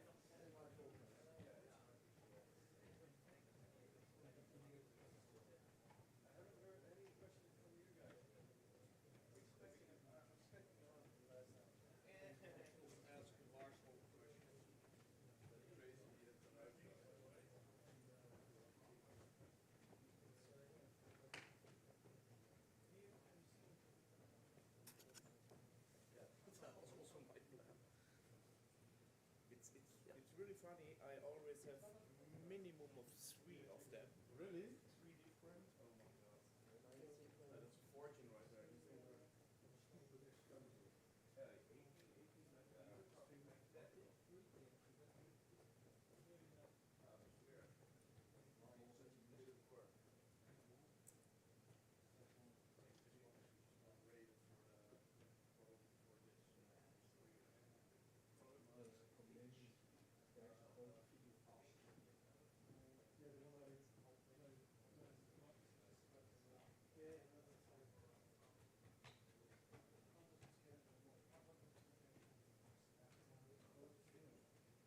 Ja, ik weet niet. Het is zo'n dag die zo snel wordt vergeten.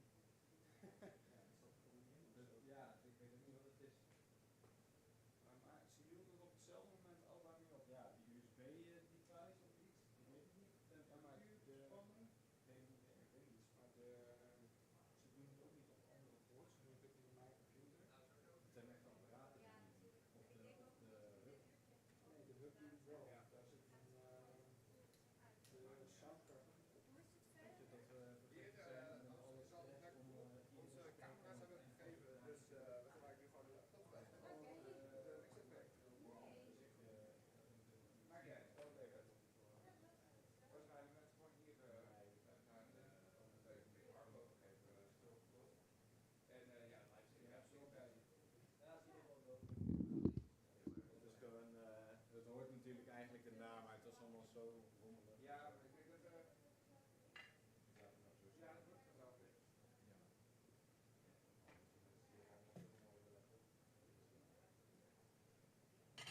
Het is warm erboven.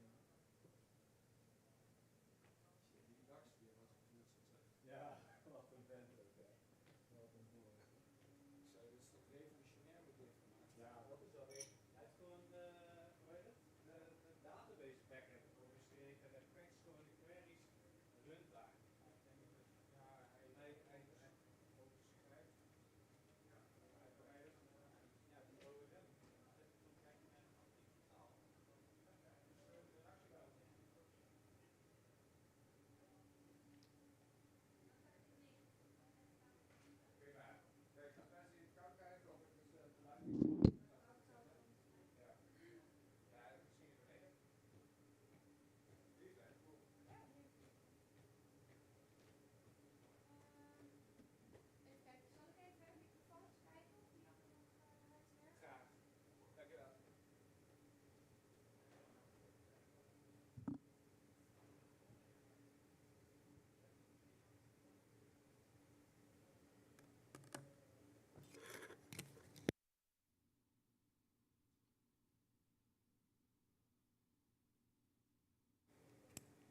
Test.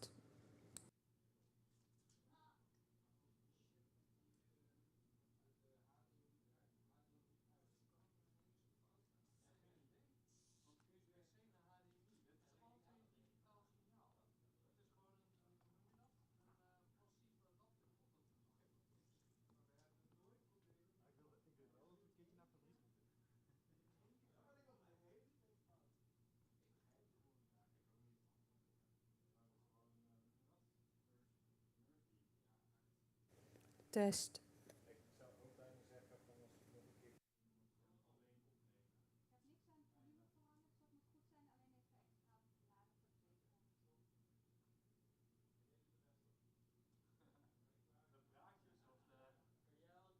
Kan ik lekker aan de pils, ja.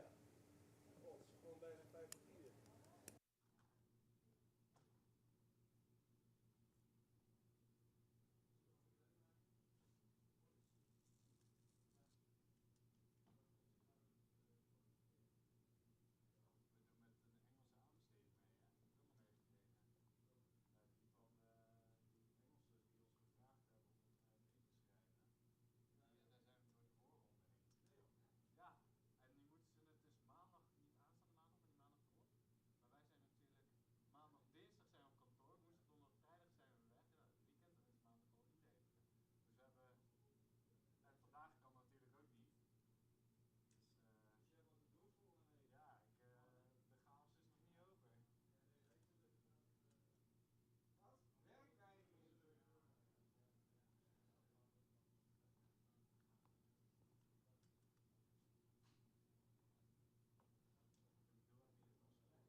Ja.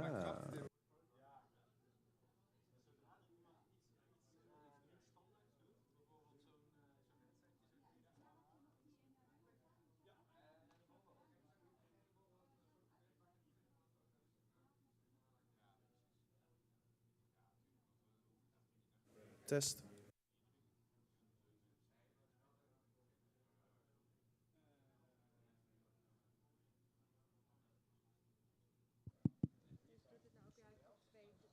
We hebben nu alleen nog maar speakers met, die in een eentje presenteren. Dus nu is deze voor helemaal prima. Het werkt. Even kijken, hadden we er nog iets? Nee, volgens mij was dat hem.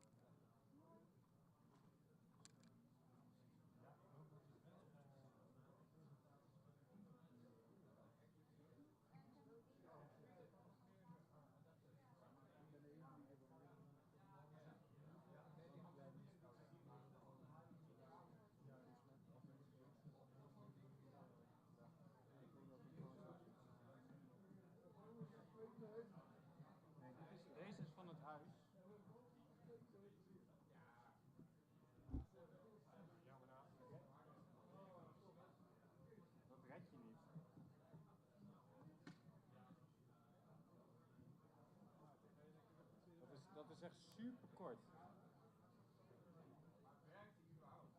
We kunnen even... Casper, wil je even proberen met je laptop? Wat wil je? Ja, de alternatieve HDMI proberen. Wat wil je? Even, ik weet niet of je dat halen. Ja, net. Ja, dus? Even kijken of de HDMI... Ja, mijn HDMI werkt al. Ja, maar kijk even met de adapter of het ook werkt met USB-C. Ja, maar dat deed die ook al bij mij. Dan... Dus je moet iemand anders hebben die het niet deed. Dus laat Lars proberen of zo. Is Lars niet de eerste vraag? Lars. Ik weet niet of het zo redt. 15 Lars. Ja. Nee, nu lukt het wel. We hadden eerst HDMI-kabel werkte niet bij iedereen. Nu hebben we een nieuwe kabel, dus misschien dat het nu wel bij iedereen de werkt. HDMI werkt wel direct, maar nooit met USB-C adapter. Ja. Dus, maar er zijn ook mensen met moderne laptops waar geen HDMI meer in zit. Dus, Als je nu de HDMI inprikt, soms laat hij los. Dus we hadden een stukje vastgetaped, maar we even kijken of dat nog... misschien is het best wel. Maar, ja, dat zou... Kan je Lars... Waar is Lars? Ik weet niet. Of hebben we iemand anders met een... Tom?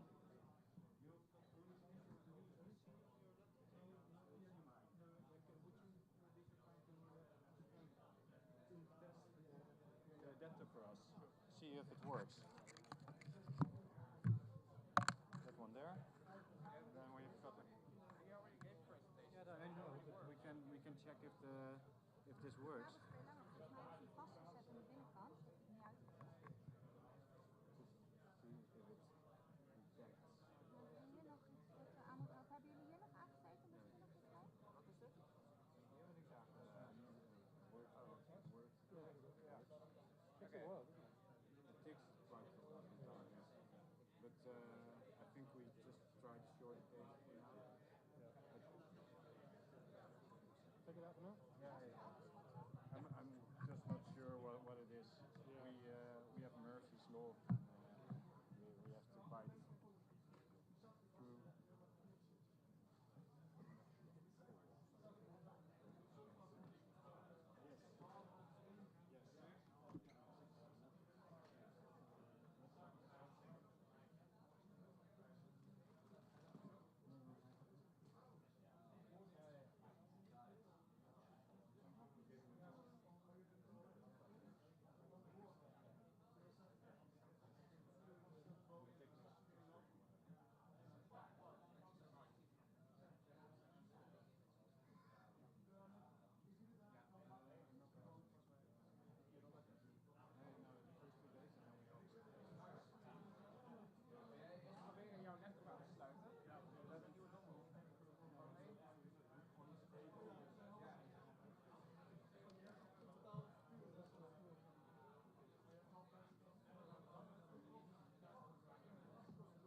Daaraan ligt het, ja. Kan.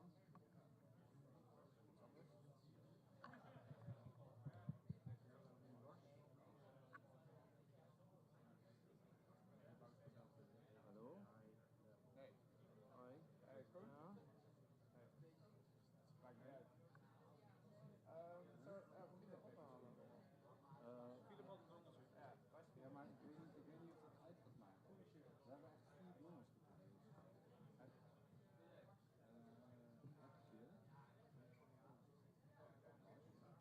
geprobeerd. Lijkt iets op code te zijn. Of alleen een presentatie. Dan kan ik dus niet demo, maar ik heb het zich als vriend, want het kan wel. Ja, als je het kan mailen, misschien is dat makkelijker. Dat moet Casper zijn. Ja, dat zou wel gewoon Casper zijn. Dat is een andere poort. Ja, maar ik weet niet wat het is. Het is gewoon dat ding hier van het huis. Ja. Deze? Zullen we deze proberen?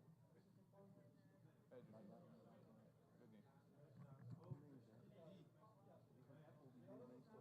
Ja, deze van die hebben het kantoor ook altijd zonder probleem.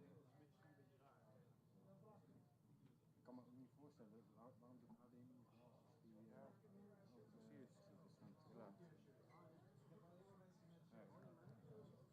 Doe maar jouw laptop. Ja, maar hij kan dus ook niet op mijn laptop presenteren. Jawel, Hij zegt hij zegt van doe maar de plaatjes. Kan je mama niet bellen?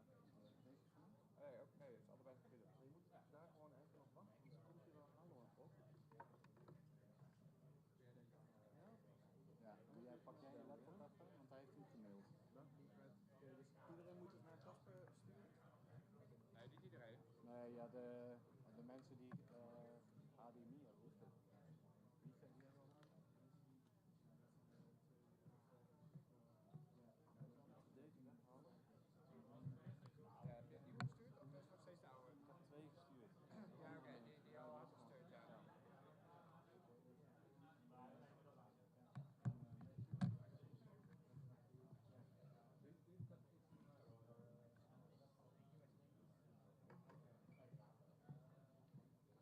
Hey Koen, leuk die kabel. Is wel wat aan de korte kant.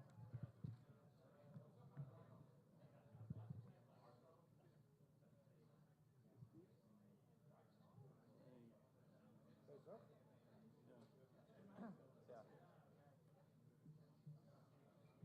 We moeten nog een mic. Moet ze je ook horen? Moet je, ja, precies. Wil je nu nog een keer dat ze Beneden zit praten? Ja, ik kan er niks aan doen. Dat moet. Hallo?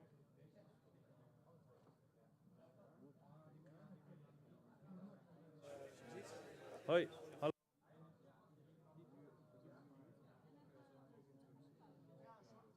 Nu staat hij.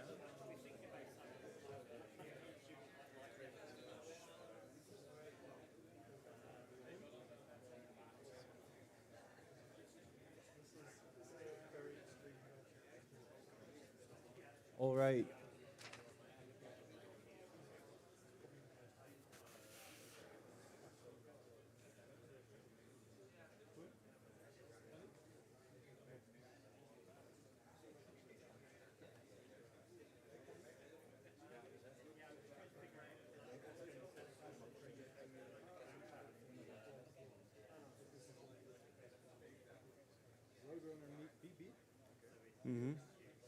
All right.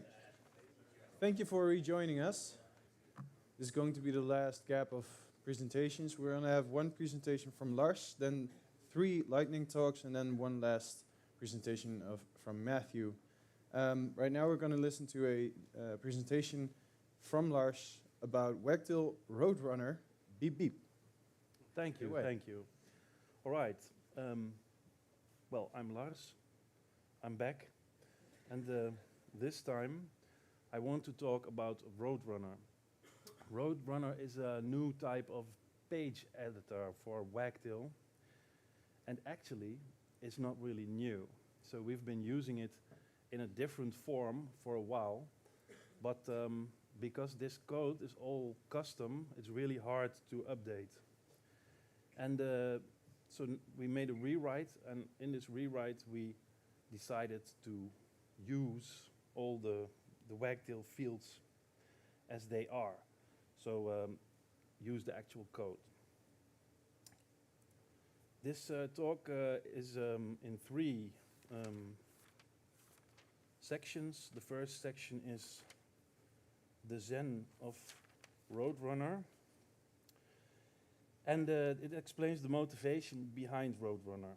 But I think this kind of talk would be a little bit boring right now. You've been sitting here for a couple of hours. So I think I'll skip this. And we'll just go right to the demo so I can show you how it works. And after that, we can go into the technical details.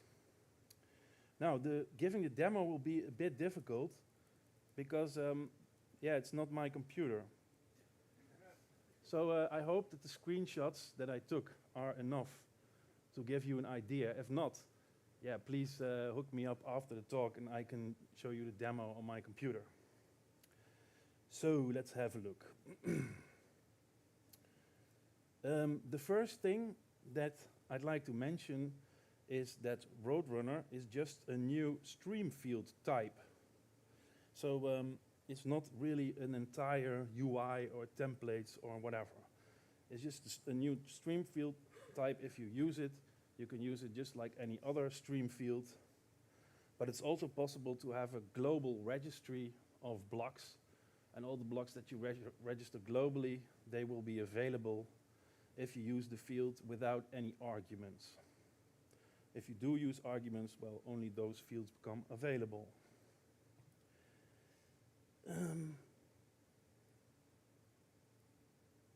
So let's make a website.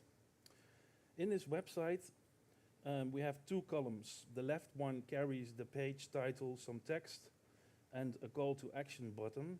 The right column has a complex widget of what looks like a display of the effectiveness of some social media campaign.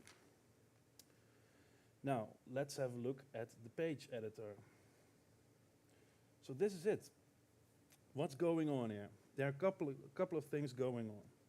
The first thing that stands out is that our blocks are not laid out vertically in a linear fashion, but in columns, just like we are seeing in the front end. The second thing that stands out is something that looks like a Bootstrap grid selector. You can see the little display and the green squares. That's a grid selector. So the third thing that stands out is that we are not seeing any form controls. In fact, we are seeing only a preview of the blocks. Because we are laying out the blocks in columns, it would be very cumbersome to render the editing controls directly, and it would become cluttered really quick. So we choose to render just previews for a more compact representation of a block, and it can be easily recognized. It can be easily recognized by the user where they should click to go to the editing interface. This social media widget would actually be a couple of form fields where you might have to enter some account info to pull the data from some external service. And it's not really easy to recognize. So in this form with a preview, it's actually much simpler to find what you want to change on your page. And it can also be much more compact. Wagtail pages can easily become complex. It depends, there's a limit to what you can do with stream fields. If you push it and you nest things too deep, yeah, the amount of scrolling you have to do and the amount of pluses you are seeing on the screen can easily be overwhelming. So let's have a look at how this preview thing works. I'm not sure if anyone is aware, but Wagtail allows you to customize the admin interface by specifying the form template in the meta options. If you do that, this template will be used instead of the default Wagtail controls. And that's nice to have, because even though the page editor is all JavaScript, you can simply write some Django templates to modify the JavaScript front end. That's a really good idea because it lowers the bar for a lot of people. So we decided the same should be true for Roadrunner Preview to make this as accessible as possible. So here in the meta options you can see we specified preview template, and this is what will be rendered in the Roadrunner admin page editor. Here is an example of an actual preview template for a block built into Roadrunner. Stefan has been working hard this week to build a lot of previews so we could do this demo properly. And here we can see that he has just written a Bootstrap modal window, and he is using exactly the same variables as you would use in the form template. So here we render the value of the fields with using render form, which might be a little strange, but yeah, it's not different from using form template. So this is what it looks like previewed in the admin. So you can just, it looks just like it would if you opened the pop-up. So it's really clear. For this purpose, we include a scoped version of Bootstrap 5. So Wagtail uses an old version of Bootstrap.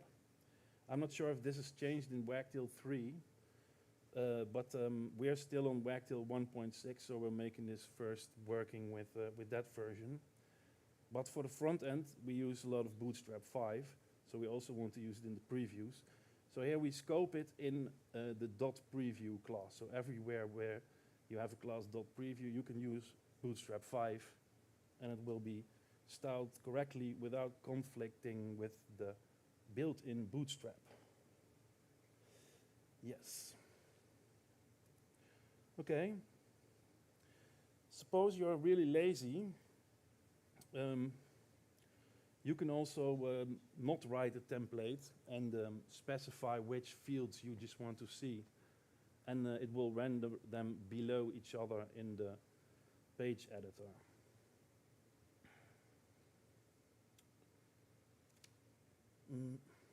So we wrote some widgets in JavaScript for some difficult base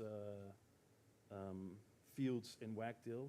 So inputs, images, and rich text. So these can, if it's one of those fields, you can use this approach and it will render as a preview, so not as an input or an editable field. Now, let's talk about those columns. When using the Roadrunner field, all the machinery to lay out your blocks in columns is added. So everything you're seeing here with the Bootstrap selector and the columns, it is added to the existing Wagtail code. The grid selector can be used to change the width of a column for a certain breakpoint. We currently support 3 breakpoints: mobile, tablet, and full screen. So now I'd like to give a demo, but I can't because this is not my computer. So I have to explain how it works. In the top right, you can see that there are 3 icons. These are floating, and they can actually be used to switch the display. So if I click on the mobile phone there, everything switches to the mobile breakpoint, which are usually set to 12 columns, and everything is below each other. So we can quickly see how this page would render on mobile or on a tablet or on full screen. If I click one of the grid chooser blocks, the column will become wider and the columns will be rearranged following the Bootstrap grid. To edit some of these blocks, you just click them and the modal will open, showing you the editing interface. So it looks like this. Right here, we have actually also changed the form field.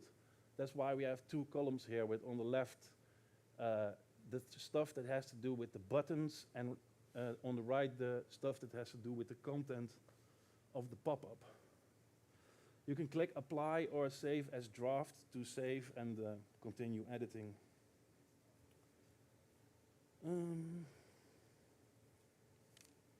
Yeah, technical details. It's too bad that I can't demo anything, but that's all the screenshot I've got, unfortunately. So, Telepath.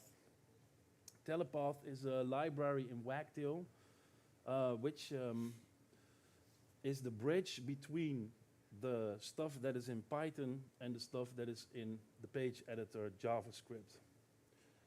And we use it to change the workings of the JavaScript and also the Python for some blocks. So here's something called an adapter.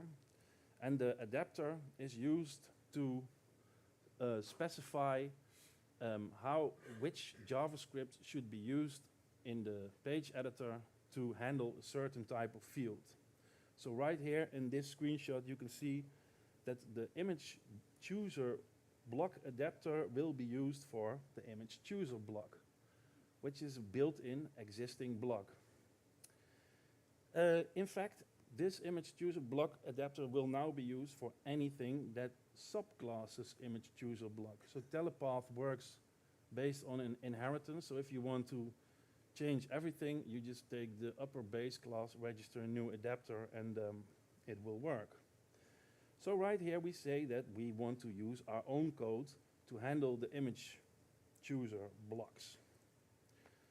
And we have also to register our JavaScript code on the JavaScript side. So the class that's mentioned here is roadrunner.fields.imageChooserBlockDefinition. And in JavaScript, we have to also register with telepath our class. Roadrunner.fields.imageChooserBlockDefinition. So now telepath knows about this class, and it can use it to render image chooser blocks. So let's look at how the preview is handled. So the only thing that we are actually changing is that we render the original wagtail form in a modal and render a preview, which is something extra that is also something you have to make when you make a block. So here's the preview for the image chooser block definition. This looks like React, but really, if you want to reuse the wagtail JavaScript, you can't use React because they have to render in a placeholder. Right here, you see the first argument to render preview is a placeholder, and that's a div, and it will get replaced with the code that the widget should render. So if you use React, you don't have control over this rendering phase, and you would have to do all kinds of crazy tricks with refs to have the widgets render in JavaScript. So we are using Jsx here, but without React. There's a little library called Jsx Render, and it lets you use Jsx and immediately create DOM elements. So to me, that looks a lot nicer, and you can also create components in Jsx instead of writing strings or making DOM elements using jQuery. So in this case, we render a fragment with an image tag, and we use the preview image.url, the width and the height. So it's not really complex. And it also renders a new placeholder for if another field needs to render below this block.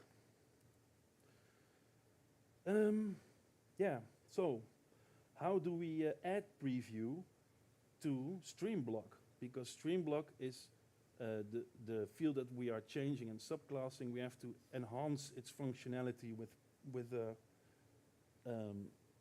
preview. So in this case, we need to override streamblock with a different class that adds this functionality. So this is the code. We change the render method of the streamblock. We render a modal in JSX, and we call on the line, let's see, where is it? Below the JSX, it says, oh, I can just read the comments, that's better. So first we render the wrapper template with placeholders for the preview and the child element. So now we render something with two placeholders. Then we will render the original wagtailed field in one of the placeholders that is inside the modal. And the next thing we do is we render the preview in the other placeholder. That's it. So we keep everything wagtail does, we just change the context it is rendered in. So the other thing that we are doing is if you read the telepath documentation, there's a small mention of that it's possible to have a local registry of adapters, and we actually use that for Roadrunner field. So in Roadrunner field, we want to modify a couple of things in Wagtail. So for example, the stream field block. But not all pages are Roadrunner pages, so we don't want to modify it for the entirety of the application. So we actually have our own JS context in which we can override certain stuff from Wagtail. The couple of blocks we need to alter. So, Roadrunner is open source. You can find it on our GitHub of our company. It's still in development. I was actually planning to have it completely finished right now, but hey, that didn't work. But we have enough so we could demo it now, which I cannot do. So, if you are interested, you can put a star on the GitHub, and I will notify you, you will get notified when the .1 release is done. And the demo project that I cannot demo is also on GitHub. So if you want to check it out, if you're interested, you can also do that. If there's something that doesn't work while you try that, or you are interested or have questions, you can send me an email at lars@hibiza.nl. And that's it, unfortunately.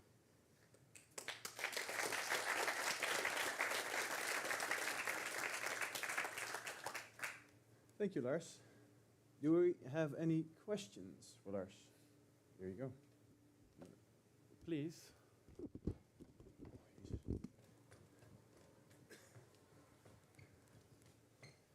Als nu de volgende helemaal beneden is. Hello? Yes. How did you come up with the name Roadrunner? Yeah, so this project already existed. So somebody chose this name, and the reasoning behind it, I wouldn't know, but it's a bird, right? So. All right. Anybody else? Maybe online? No? Oh, there you go. Yes.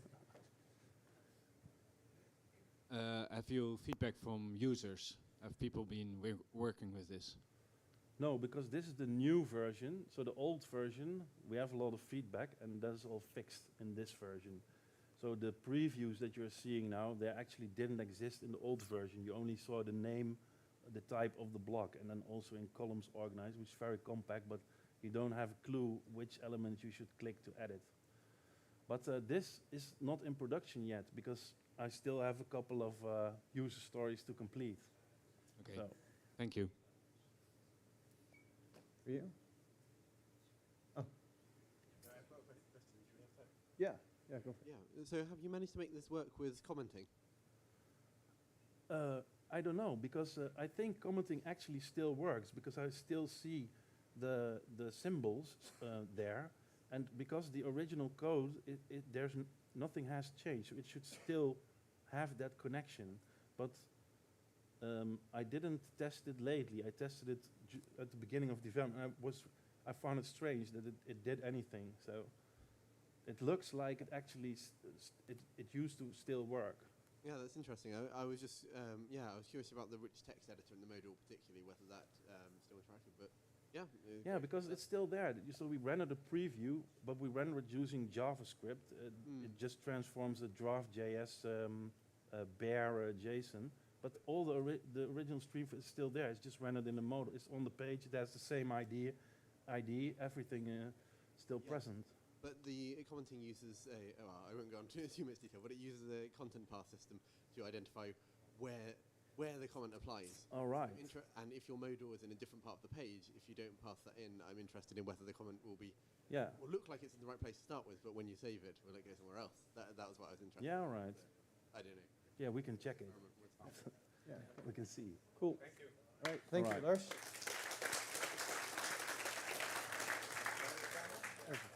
Here, yeah. Thank you. Now, kun je me horen?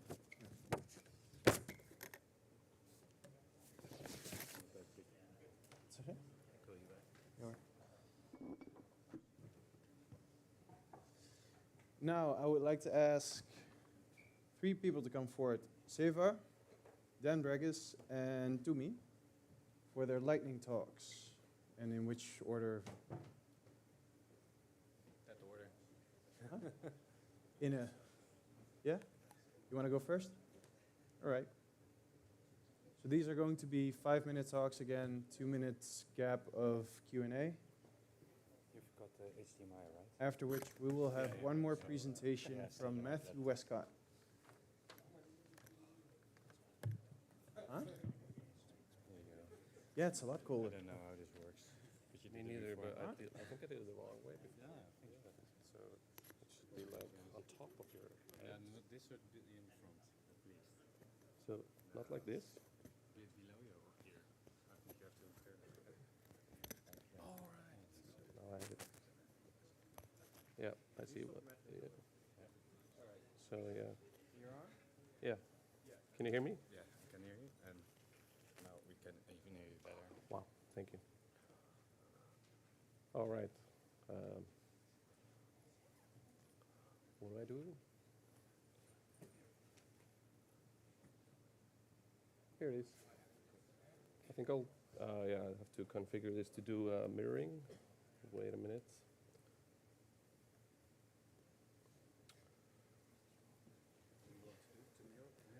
I want to mirror, yeah. So this is going to take about 5 minutes. So,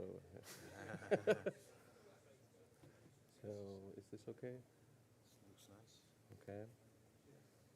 Maybe I need to change the resolution.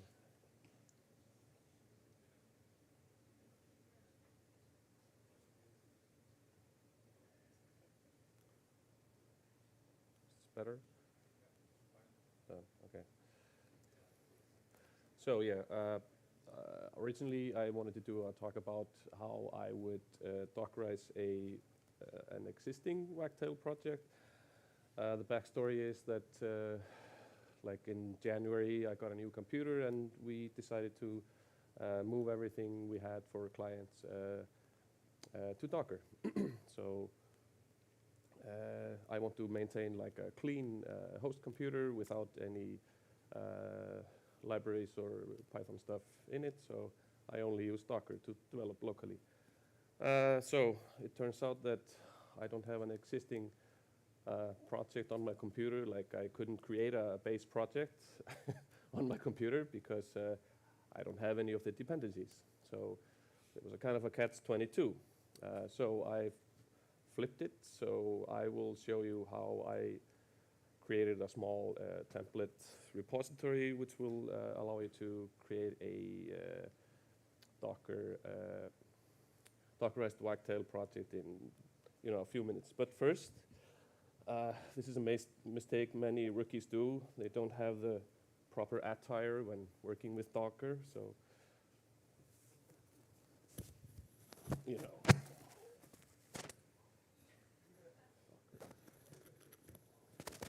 Oh, my mic is gone. So yeah. Okay, now I'm ready. Yeah, so I created a small template repository which you can use to generate a project. So I'm going to use this template.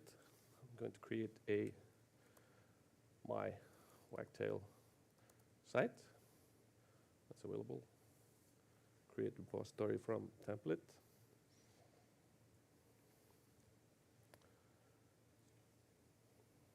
Yeah, so now I have the repository. I can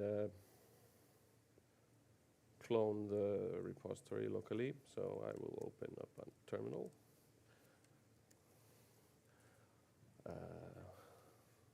Can you see this? No. Okay. So I'll go to something like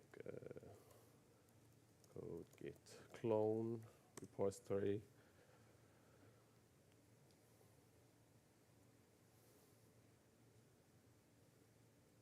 I have Wi-Fi.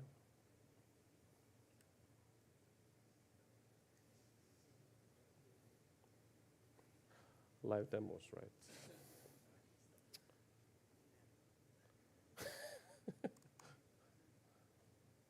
So it's in 5 minutes depending on your internet connection.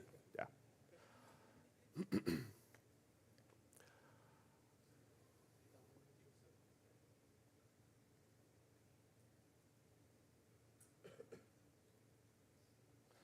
So do they by a chance block Git here or SSH? Maybe, yeah. Do you have a hotspot?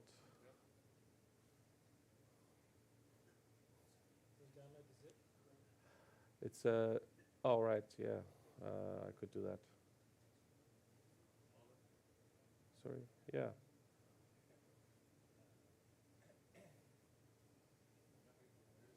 Well, here.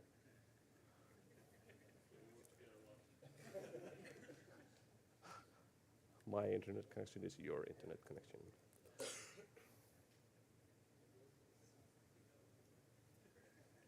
So this works. Yay! So what I would do here is just Docker compose up port already allocated. Yeah, okay.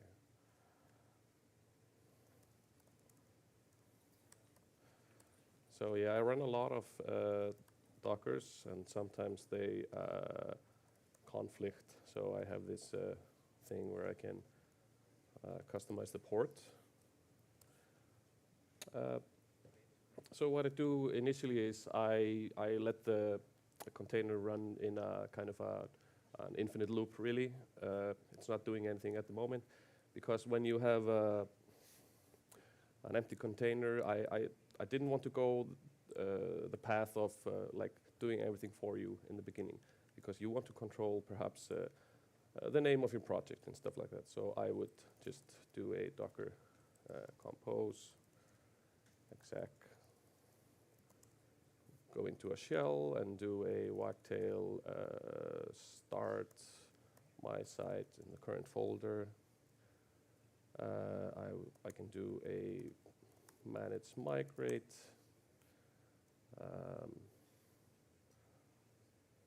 So now I'm going to stop the container again. I'm going to switch it over to the correct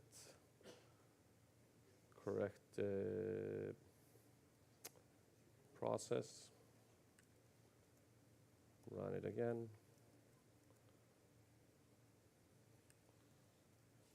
So here it is.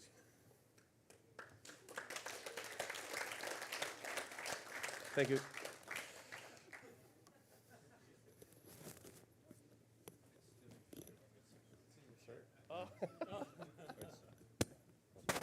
Take it off. No, take your shirt out.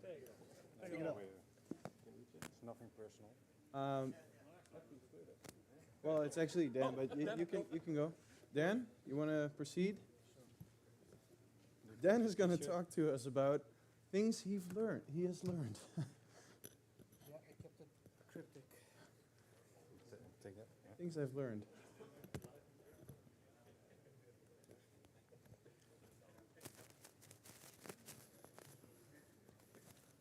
Yep. I think that's right. Yeah. Yeah, okay, you can see that.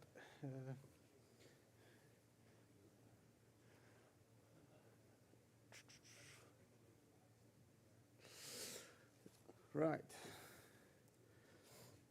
It will take me about 5 minutes to set up, of course, but I won't repeat the mistake from last time where I couldn't see my notes or the slides. Okay, so it's cryptically called a few things I relearned on my way to wagtail-space. So a quick thing, I cycled here from England, and so yeah, like I've been people were asking me, are you that guy? Yeah, I am that crazy guy. So this is like the approximate route that I took. I didn't cycle on that blue patch because I was on a ferry, but I did about 489 kilometers, and I had a lot of time to, think about things. So the first thing is, kind of listen to your elders, or better said, or your peers, or people who know things and who are more experienced. So in my case, I am lucky to have a few friends who are keen cyclists, and they, first of all, kitted me out. So that's my bike, but everything else, like the long trip stuff, the panniers and the bags, everything is from friends. But I also gave me practical tips, like get a cream, special cream, so you don't suffer while you cycle long distance.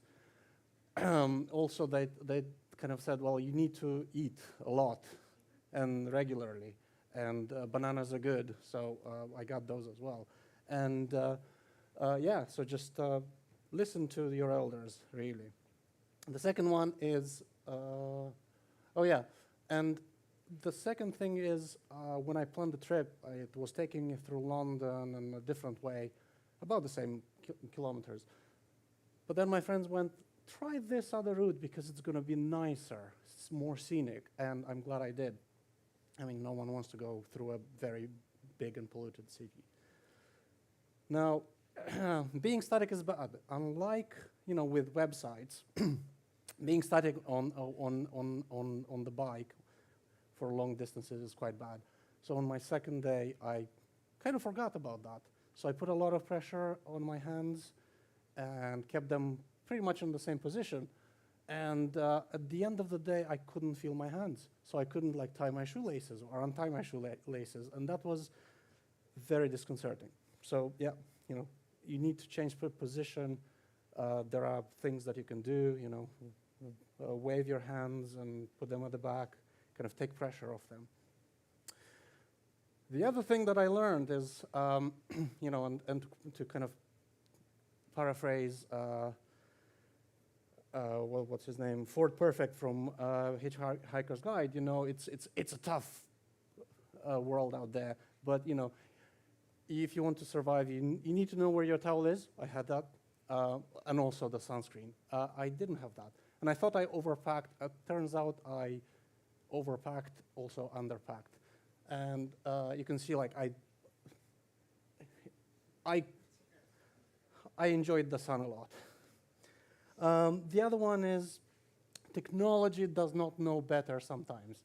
I mean, or sorry, the other way. Technology does know better sometimes. And when I was planning my route, there was this section which had a lot of canal paths. And I said, well, I want to go from here to here, and it was taking me one way. And then I heard, well, the canal paths are nice. I want to go there. So I was dragging the route towards the canal paths, and it was still trying to take me away. And and now I know why. So it started idyllic, like shade and water and wide paths. And incrementally, they got narrower and worse and muddier, and it got proper off-road. So sometimes, trust technology. Also, have a backup plan. So just a week before I was to set off, my free hub, so that bit on the left, packed it in. So, compared to the one on the right, so those little winglets are the ones that make the noise when you free wheel, and they also engage, and that's what takes you forward. Well, if they don't open up, you kind of fiddle in place. And it was a very long weekend in England, the whole Jubilee and the Queen and whatnot, which meant I could not actually get stuff delivered fast. So I didn't know up until the last moment whether I can make it or not.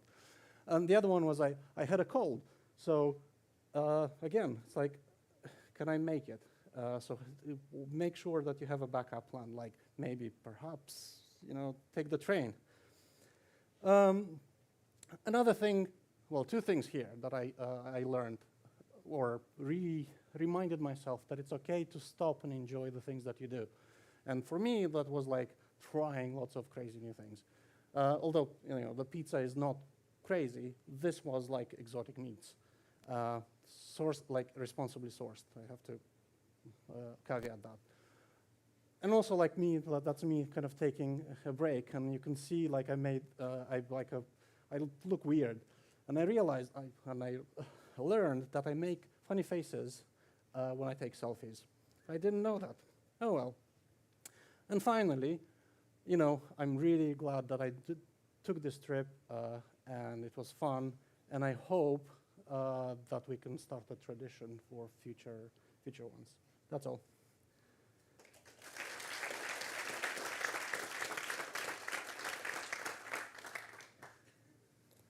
Well, we might.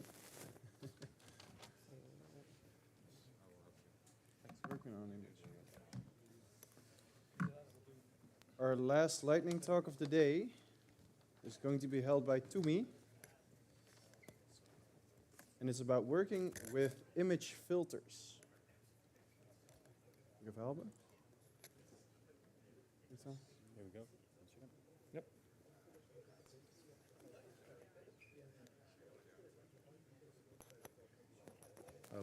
Okay. Same. Oh yeah. So, well, I compliment technical details as always. See if I can mirror this. And do we need to scale it down? Too big? It's okay. Okay, cool. So basically, I was just gonna, because there has been quite a lot of discussion about these image filters this week. So I just want to show you a little bit about, well, basically what's possible. When we were doing this, we found this, well, basically undocumented hook called Registry Image Operations, where you can register filter operations in your wagtail hooks .py. And every one of those is basically a pillow image. So it's a willow operation where you have a function that takes in a pillow image and basically returns another pillow image after you've done something with it.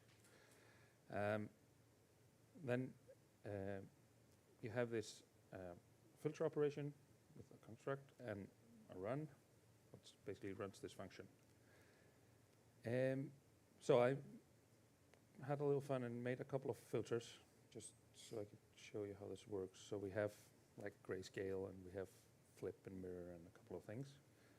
And all you have to do is basically use the current image tag, and you can then just add stuff to the back of it.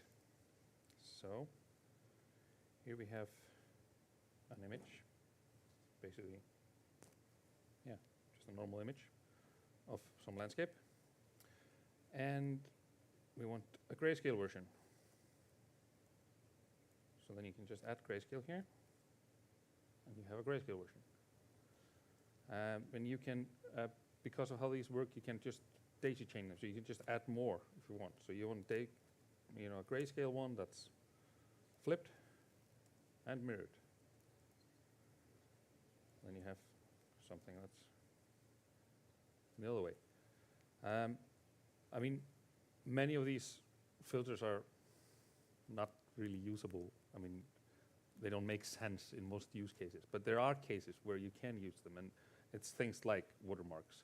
It's things like a multiply, for us at least. So for this kind, I wanted to try to like add variables. So you can actually just do multiply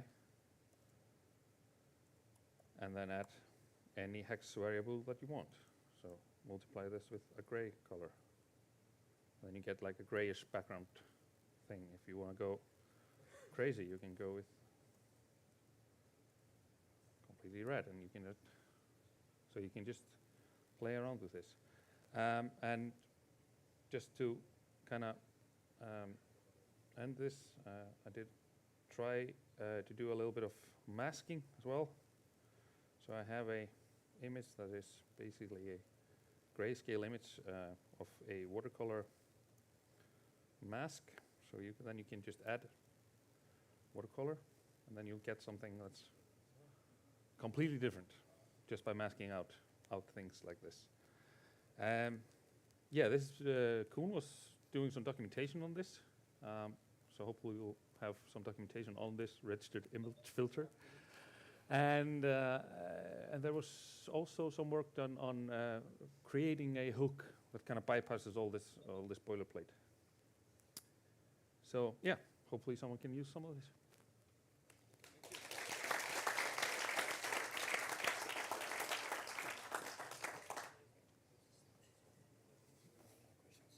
Yeah, any questions? No questions. All right, Matthew. Almost time.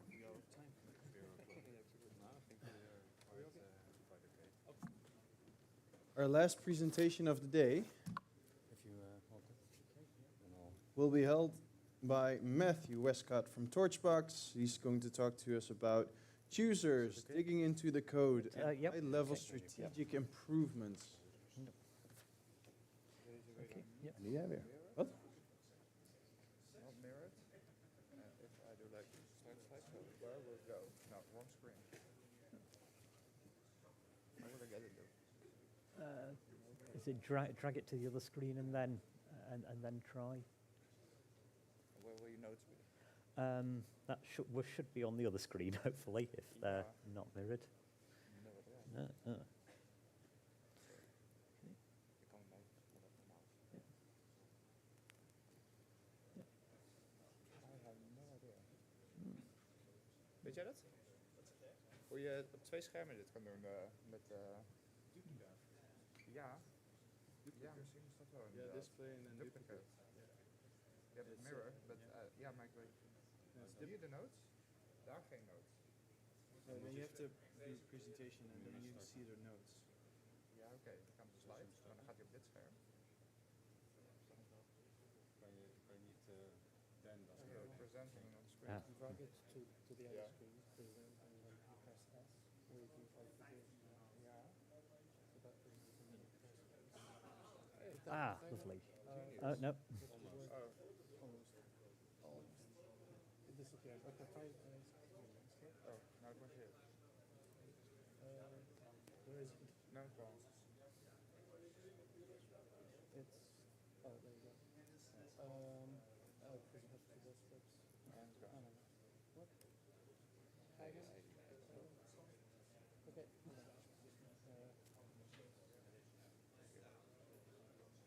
Shall I first speak it? There you go. So if you go again. I first wanted to do it with my other screen. Because I think it's kind of stuck. But I still need your help.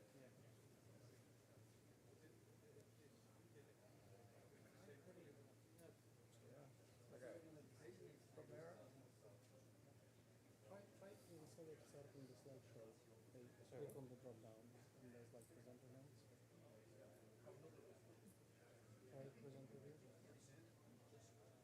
Okay, yeah, and then drag that one, and then even if we're not full screen, that's probably good enough. Just double click on it. Yeah. Yep. That'll do, yep. All right. Okay. So yep, and let's see. Yeah. Right. Okay. Yep. So hello, I'm Matt, otherwise known as Gasman. If you spend any time on GitHub or Stack Overflow. And right now I'm doing a lot of work rewriting choosers. And the aim of this work is firstly to bring together all of the chooser implementations in Wagtail, the page chooser, the image chooser, document chooser, snippet chooser, into a single implementation rather than copied and pasted code sort of all over the place. And secondly, to make that one unified implementation available for easily building choosers of your own for arbitrary models without having to do that copying and pasting of huge chunks of Wagtail code. So that might be things like video choosers for a package like Wagtail Media, or if you're doing an e-commerce integration with something like Oscar, product chooser. And I've picked this out as a topic because I think it captures the nature of a lot of the work I do on Wagtail, getting stuck into the low-level code changes and refactoring, while also hopefully having an impact on the big picture strategic direction of Wagtail as a project.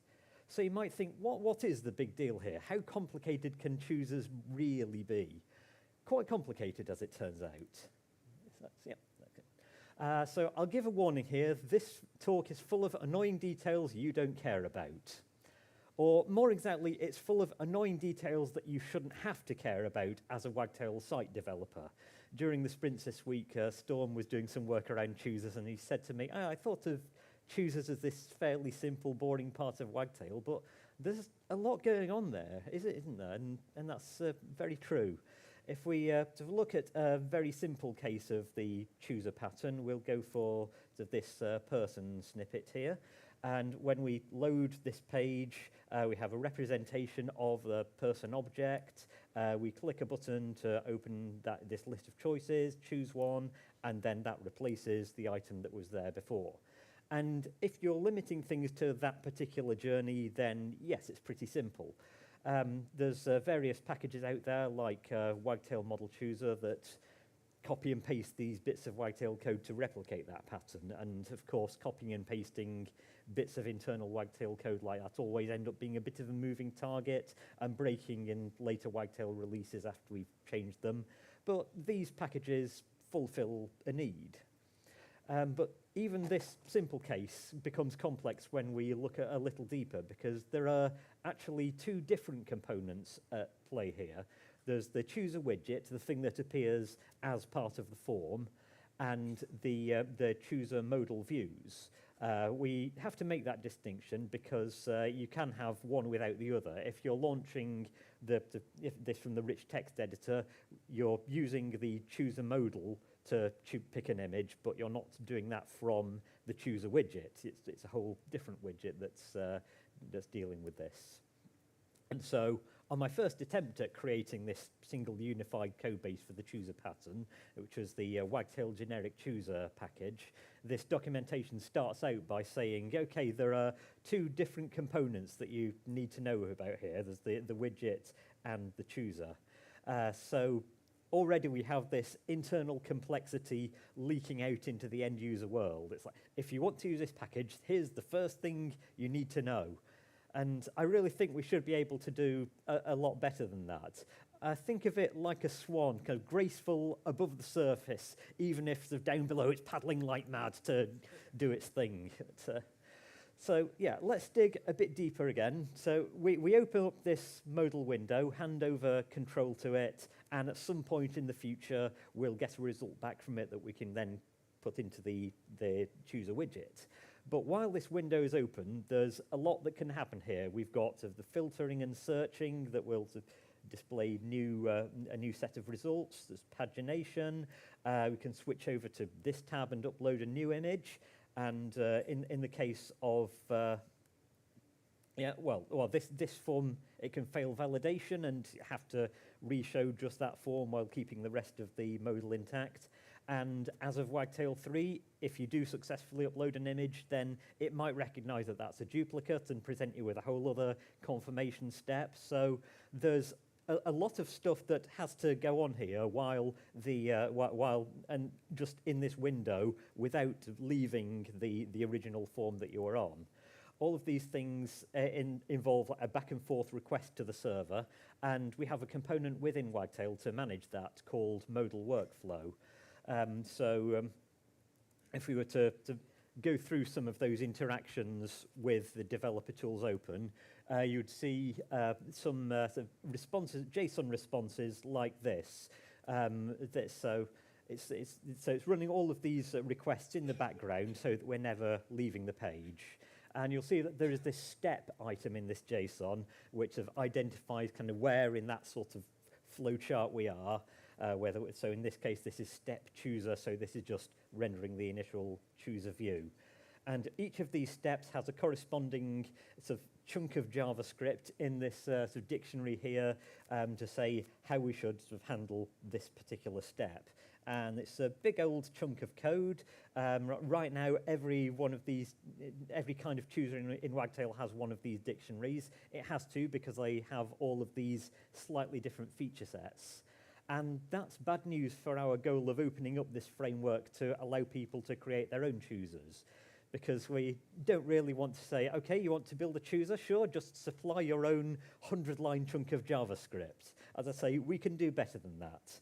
And the solution that I came up with was the delightfully named Chooser Modal Onload Handler Factory. And believe me, when I came up with that name, I had this crisis. Am I turning Wagtail into some enterprise Java application? But this, yeah, as complicated as this is the swan paddling under the surface to make everything look graceful. And to put it simply, this is an object that creates that big old dictionary of JavaScript handlers.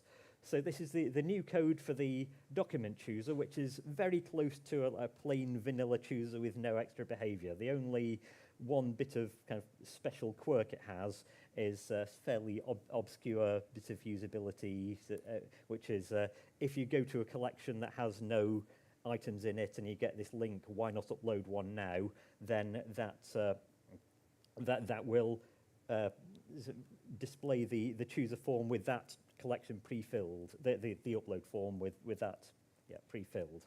So we've just got this one function that sets that up.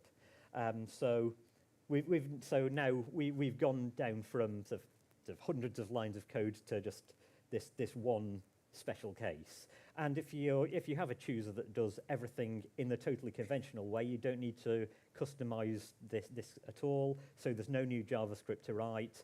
And at that point, this is just an internal detail that you'll probably never need to worry about ever again after this talk.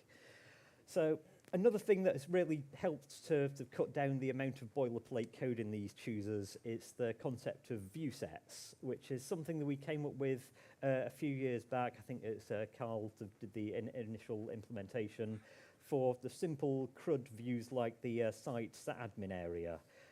We happily embrace Django's class-based views for this sort of thing so that we don't have to sort of write this sort of very sort of standard code to say, here's a site model, here's a form class, just give me an edit view that will deal with editing it. And that's great, and so you've got sort of the edit view, the create view, the delete view, the index view, and Django supplies all of those. But it leaves you writing a lot of definitions to connect these up, because here's the edit view. You've got this, so when you submit it, it redirects back to the index view. It also has this button linking to the delete view, and each of those cross links is another line of code to tell it where to find those other views. And it's actually a lot more effective to define this group of views all in one go, so you don't need to write all that spaghetti to connect them up. And at its simplest, this is what that code can look like. So this is just, give me a view set that manages a person and has these form fields. So just this one bit of code will give you an interface like this. So it's something that's really useful to have as a pattern in Wagtail. And going back to the chooser modal views, it struck me that this is a very similar situation, a bunch of interlinked views with sort of shared configuration that you don't want to have to repeat for each view. So to cut to the chase, this is now what a chooser definition looks like at its absolute simplest. Well, in fact, the absolute simplest would be if you just had model equals person and ignored all of the other stuff, then you'll get sort of the standard snippet icon and quite generic labels. But yeah, so we've got the end-to-end chooser just with a couple of lines of code. And as we've seen, choosers can get a lot more complicated than this with custom functionality and all sorts of edge cases. But handling those should, when I'm done with this bit of development, just be a case of overriding methods on this one class. So ultimately, we'll be able to define the image chooser and the document chooser, all of these different choosers just as a sort of variants of this. And yeah, so this is how our resulting person chooser looks. And that tiny definition that we just saw is actually doing a really wide range of things across Wagtail. I mentioned earlier that we distinguish between the chooser widget and the chooser modal. And well, unlike the old Wagtail generic chooser package, this handles both of them in one go.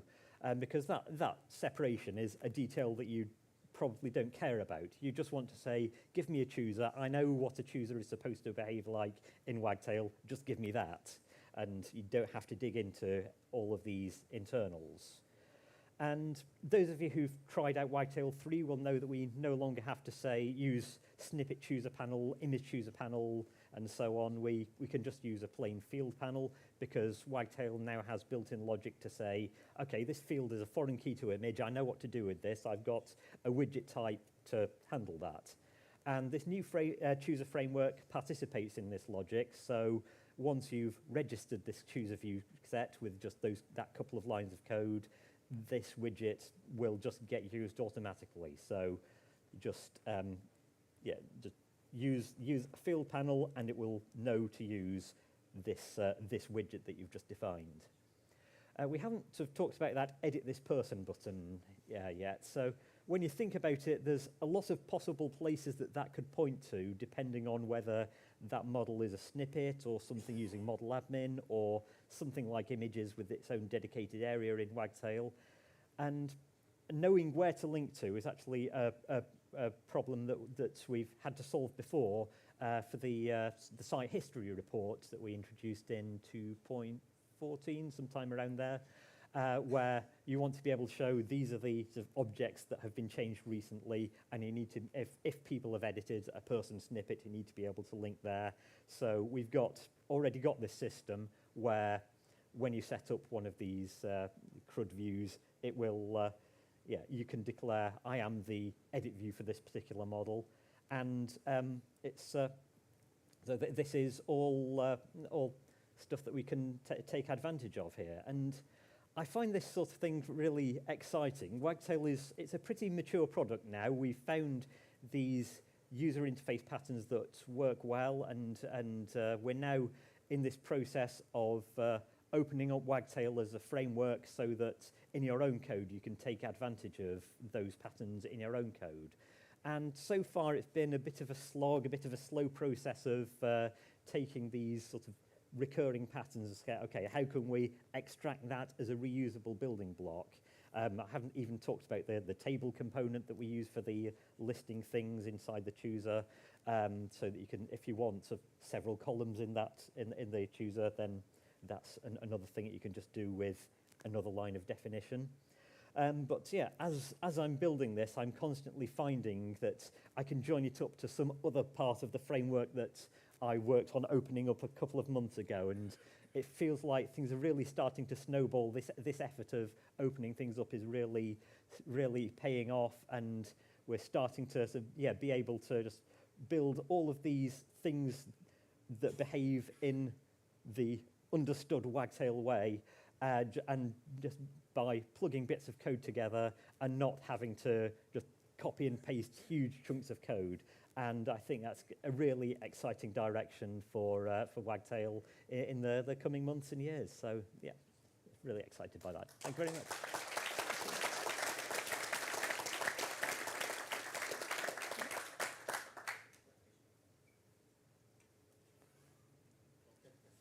I've done this like 10 times, but now I'm making mistakes. Are there any questions? I think you said it all, Matthew. Great. This is our program for the day. I'd like to resume with two things. I would like all the presenters to come down. We've got a little something for you to thank you, yeah, for sure. Yes, thank you.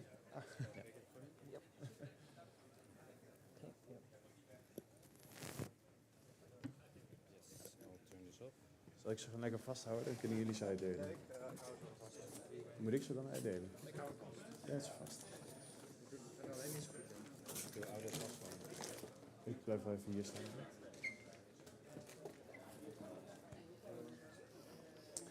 So for all the presenters of the day, we've created a little something.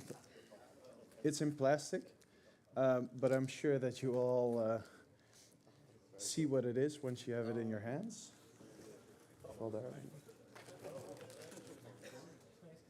There you go, and there you go.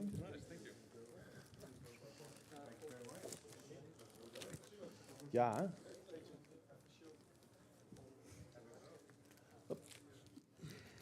There you go.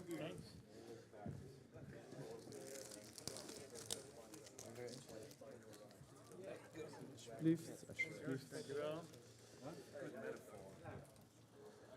So on behalf of everybody here, I think also on behalf of the audience, thank you for your informative presentations.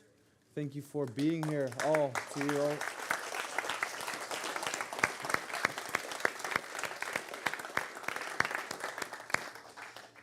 And finally, of course, the two people who actually organized this whole shenanigan.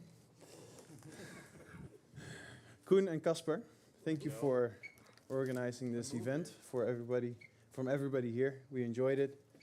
Cheers. Cheers. And I believe that the bar has been opened, so I think we should all move. Oh, sorry. Yes, of course. Again, Casper and Koen.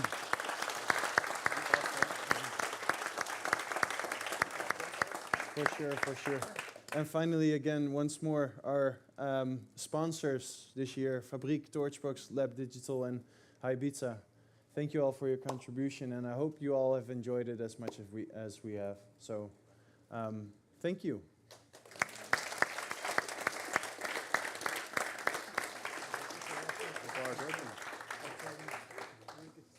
Let's go.